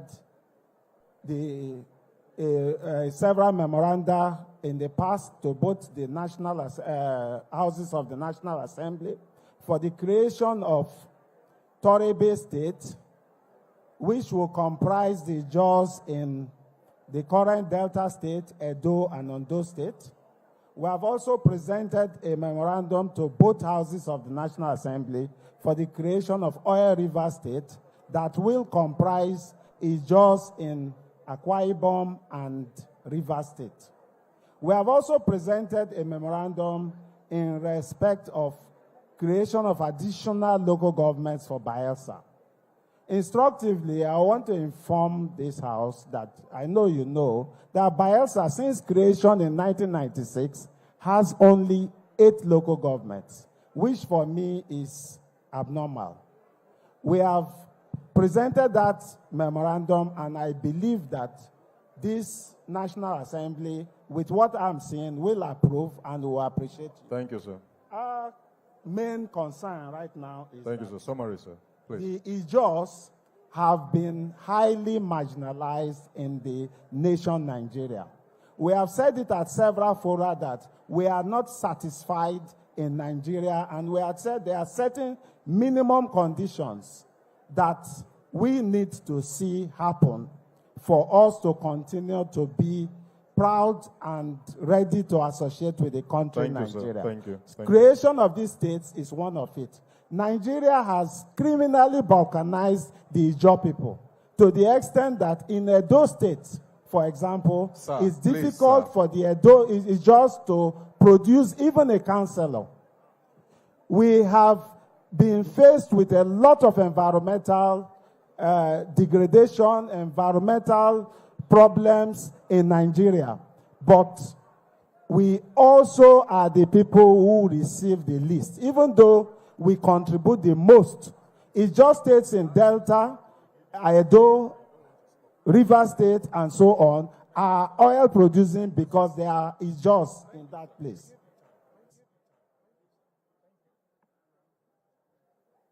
We are here first to commend this National Assembly because I've seen that the process is transparent and open. However, I want you to accept and approve this memorandum that the states of Torebe and Oyo Rivers are created and additional local governments are created for Bayelsa State. That is our submission today. Thank you. At this point, we thank you. Thank you very much, please. Thank you. I also have this to present. Please present to the chairman, please. Make your presentation to the chairman, please. Feeder, the Nkwara of First State, please. Thank you. Feeder, please. Katagum State, please be on standby. Katagum State, thank you.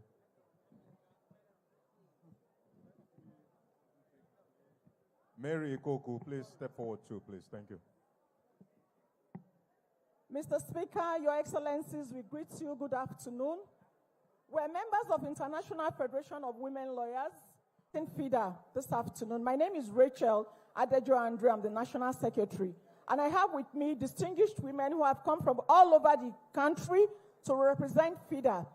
Basically, in FIDA, what we do is we look out for the interest of women and children, and that's what we have done for 60 years in Nigeria. We are spread in 46 branches across the nation.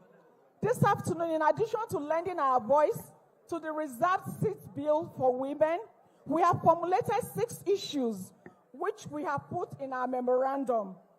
And top on that is that we need to change the language of the Constitution. It's too masculine. The Constitution keeps using he, him, he, without any mentioning of she and her. So first and foremost, we need to change that language. And then on indigenship, there is a need for the Constitution to clarify the case of women when they intermarry. For instance, I'm from Kogi. My husband is from Imo. Where do I stand? We need the Constitution to be very, very clear on this issue. Thank you. Thank you. In summary, thank you. And then, of course, we're also talking about affirmative action. We want an affirmative action in the appointment of ministers, appointment of commissioners. We want that 35% affirmation to be observed. And like we said, we're lending our voices to the reserved seat bill. The time to pass this bill is now. Thank you. The time to make change in Constitution to include women is now. Thank you. Now is the right time. Thank you for this opportunity. Thank you. God bless you. Thank you. Thank you.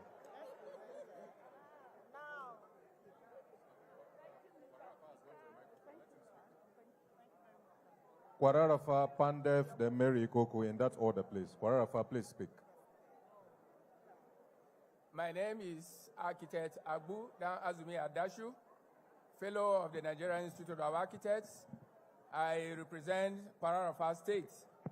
On behalf of our Supreme Leader, the Aku Uka of Ukari, and the Chairman, Taraba State Council of Chiefs and Emirs, he is in full of our desire and request for this state, and he is appreciating the committee for accepting and also getting it recorded in your compendium that Taraba State should form one of the states that should be created. And in our observation, we discovered that requests for local governments were local governments also to be presented so that we can understand our own stand. Thank you, and so we thank you so much, and we will present our memo to God the bless chairman you. of the committee. Thank you for your brevity. Thank you. Pandef, please. Thank you. Pandef. Mary Ikoku, then Katagum State. Pandef. All protocols duly observed. My name is Aye Bide Fatiade. He is Premier Bello, the Pandef Chairman for Federal Capital. I'm the National Auditor. I'm here on behalf of my National Chairman, His Excellency, Dr. Goddo Segale. Pandef means Pan-Niger Delta Forum, which means the whole of the 6 states of the South-South. This is the Pan-Niger Delta Forum that represents the 6 states of the South-South. We have said our submissions, but before even the committee came on the work, we have already done that around our states, made consultations before this memo was being presented. We have presented in the Bayelsa, we presented in the Akwa Ibom gathering, we have presented even the documents we have brought here. We want to make a very brief summary of what we have said in a capsule form. One, PANDAF strongly opposes the idea of having territorial laws such as the exclusive waters laws, the territorial water laws, because the owners of the coastline are actually the owners of the waters you call your seas.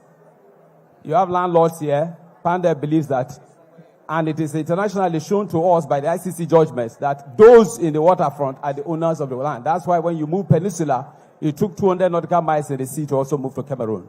So those waters belong to the people of the Niger Delta. Summary, sir. Please. 2. Second, we don't subscribe to the present form of electoral processes that are being done, that we believe that the electoral process should be reformed and elections should be transmitted from spot as they are being done elsewhere, globally. We also ask that the present constitution has virtually taken us off what it was. 1963 constitution has a derivation of well over 60%. We are asking that the present derivation should be jacked up to 50%, which other 20%, out of the 50%, the remaining 20% should be distributed, the remaining 50% should be distributed, 20% to distributable village, and the other percentage should. Thank you, sir. We also seek that the symbols of parliamentary system that are in the present constitution should be extracted so that we shall have a coordinated true federalism in our federal constitution. Make your presentation. Thank you sir. very much. Thank you so very much. We appreciate you. Mary Ikoku to present memorandum on behalf of civil society organizations on priority inclusive bills. Mary Ikoku, please.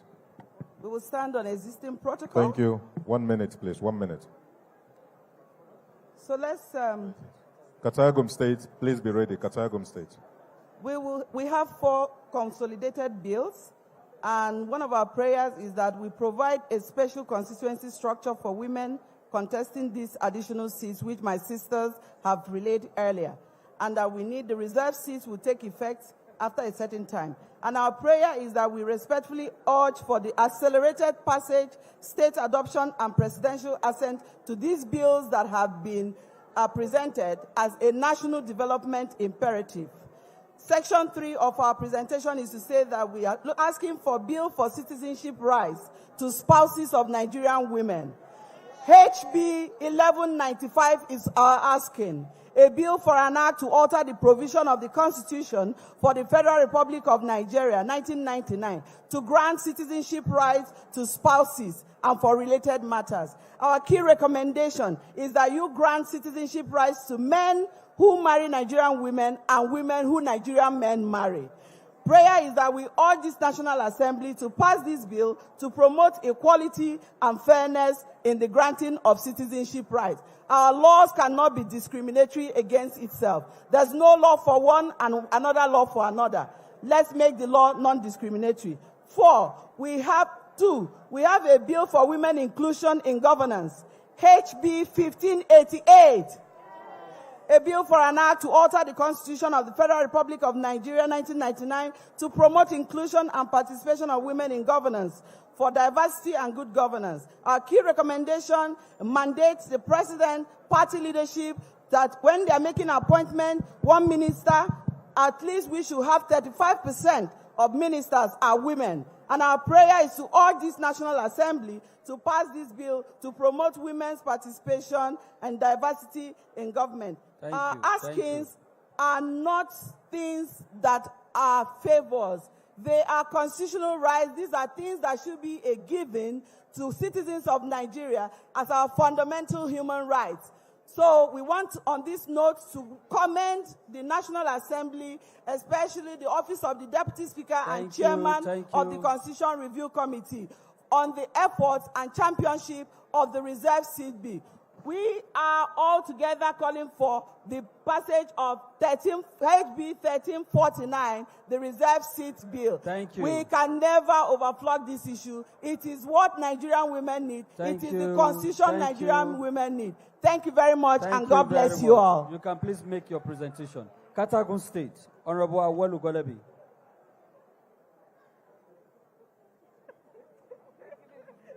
Faith Nwadeshi should be ready. Faith, get ready. And of course, Nella Andem Ewa, SAN. Katagun State first. Thank you.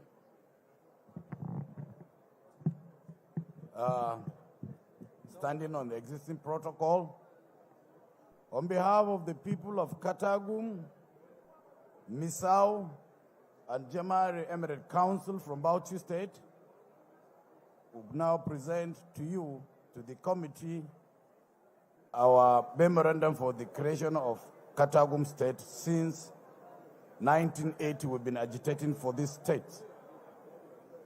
We are also agitating for additional 25 local governments within the carved areas of Katagum State. Mr. Chairman and members of the committee, we hope will be considered as a state.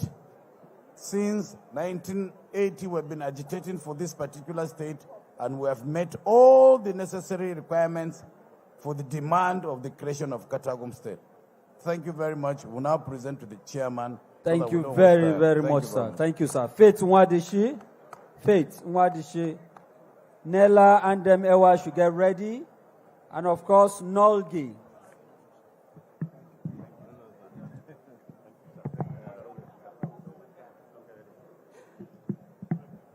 Please adopt and present. Adopt and present. Thank you. Please permit me to stand on the existing protocol. Good afternoon, everyone. My name is Faith Nwadishi. I convene the Women in Extractives campaign, and I'm here to present our memo for the group. I'll just go straight to what we're recommending. For extractive communities, we are asking that the host community trust fund and community development agreements in mining act should be added to the constitution. We are also asking that for transparency and accountability for institutions, the Freedom of Information Act should be enshrined so that access to information becomes a right of citizens. And finally, to ask that Chapter 2 of the Constitution becomes enforceable, and to add that rights on environment to protect communities in extractive communities on gas flaring and other environmental degradation should be respected. Thank you very much for the opportunity. Then, of course, I support the reserved seats. I support affirmative action. We need it now or never. Thank you very much. Nella Andem Ewa, SAN. Thank you very much. Is Nella here? Thank you, sir. Please. Nolgesh. Thank you. After Nella, the chairman will address us, please. After Nella San, the chairman of the panel will address us.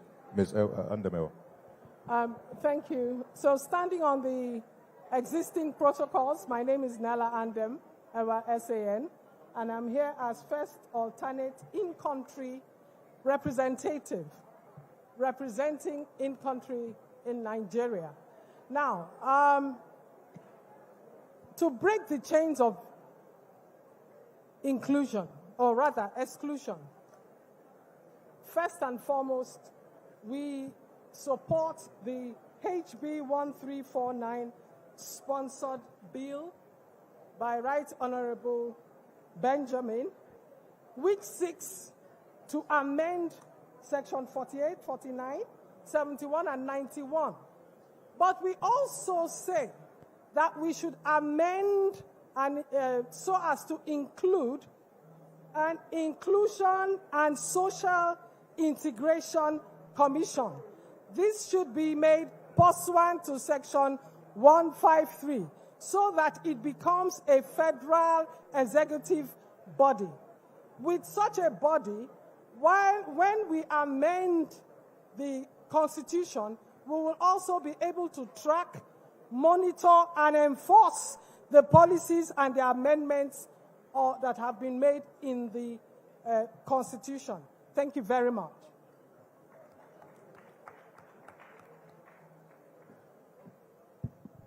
Thank you very much. Distinguished ladies and gentlemen, the chairman of the panel and the Right Honorable Deputy Speaker will address us. Mr. Chairman, sir. Thank you very much. Let me thank you for staying up to this time. It's been quite engaging listening to the propositions from various parts of this country, various interest groups. We still have a lot more to present. We are going to allow you submit because of our limited time for online coverage. So we're going to move vote of thanks, and after that, all the people who have not submitted will file up to hand over their presentation. What matters most is what you have written down, which the committee will look at page by page when we are outside this place. So this is me saying I appreciate the willingness to participate in our democracy, because this is a full display of the fact that we love our democracy and we want it to advance. Constitutional democracy. And the fundamental element of constitutional democracy is public engagement. We have shown, and Nigerians have received it warmly, that we are willing to dialogue on how to reconstruct our constitution to reflect the current dynamics. And you are stepping out of your house, staying here for 4 hours, 5 hours, goes to show that democracy has come to stay. And you are the enablers. You are the disciples of democracy. We appreciate your patience. We appreciate your willingness to put certain things down to enable our committee work efficiently. We cannot take it for granted that you left everything you are doing. You came here to build Nigeria. We want to thank you. And before I drop this microphone, I would like to call the minority leader of the House, who has been sitting quietly. He was penciled down to give the closing remark. This is a vote of thanks, but the closing remark will come from the minority leader of the House. And after that, I will still be sitting here to receive those documents from you, because everybody must be heard. That is our democracy. Thank you, and God bless you.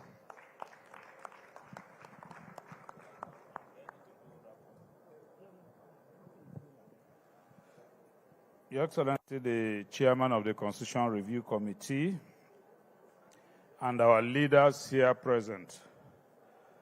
Well, clearly, one of the major criticisms of our Constitution is that it is one that did not inure from the people of Nigeria. And so people say we lie by the preamble to our Constitution. And today, what we are doing appears to be an attempt to cure that anomaly. We have seen the buy-in. The chairman of the committee, the deputy speaker, has actually thanked us for the large turnout. I will quickly take us through a few of the areas, thematic areas we have received from the public today for amendment.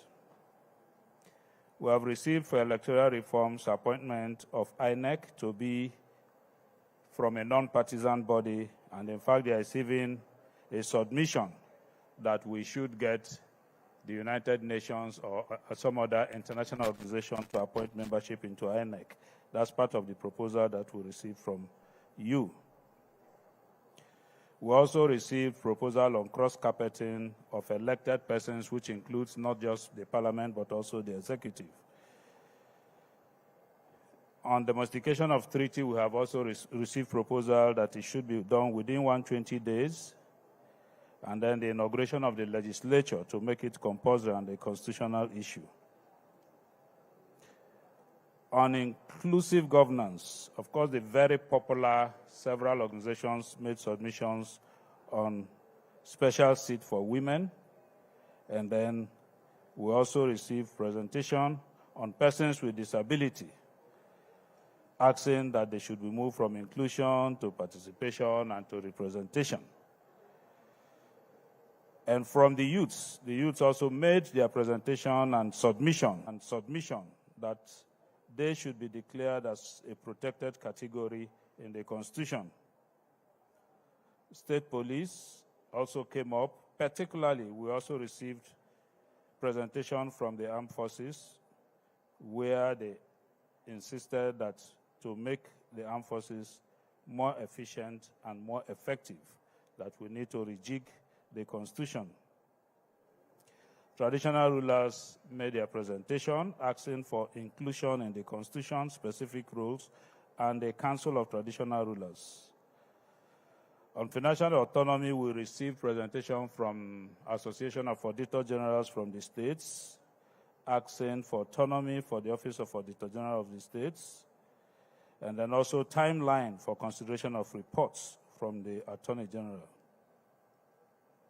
We received presentation asking that men be registered as citizens of Nigeria, men who are married to Nigerian women. And indeed, I don't know whether it's a slip of tongue, the presenter also added that men that are married to Nigerian men should also be given right of citizenship. But let me say clearly that that is a crime under our laws. It's 14 years imprisonment. On local government autonomy, we received presentation calling for autonomy of local government and that the tenure should be uniform and outlawing anything that has to do with caretakership at the local government level. That is to bring our law in tandem with the judgment of the Supreme Court. Labour also made presentation against removal of Labour from the exclusive list. They made strong arguments, and then that we should also ensure that Chapter 2 of the Constitution is made justiciable. CAN asked for establishment of ecclesiastical courts. We also received presentation to address the delay in justice delivery, and then to also set up local government election tribunals. Strongly, the opposition parties made a case for electronic transmission from the units that it should be, and constitutional provision should be made for it. That we should also unbundle the exclusive list and create financial autonomy for local government. We received presentation for establishment of agro-rangers, regulation of private security companies. We also received presentation for diaspora voting and independent candidacy. State and local government creation was one of the areas that we also received presentations. We also received presentation on including provisions of parliamentary procedure. That is, parliamentary procedure should be included in the Constitution. We also asked to reduce the volume of the Constitution of the Federal Republic of Nigeria and allow most of the laws in there to be acts of parliament. We received presentation on political party administration and financing, and also on recognition of Police Officers' Wives Association and Military Officers' Wives Association. We received presentation on repeal of exclusive water laws, and that Mining Act should form part of our Constitution. I know that the chairman will not thank himself, but they say charity begins at home. And so we must thank the Deputy Speaker and Chairman of this committee for both the innovation, hard work that he has put into the 10th Assembly Constitution Review Committee. Let me also remind him, the adage in Igbo land, that Etodike, you expect more from him. That when you commend one, what you are doing is to say, we want more. What you're doing is good. Nigerians would want more of this, and that it will end well. Thank you, sir, and God bless you.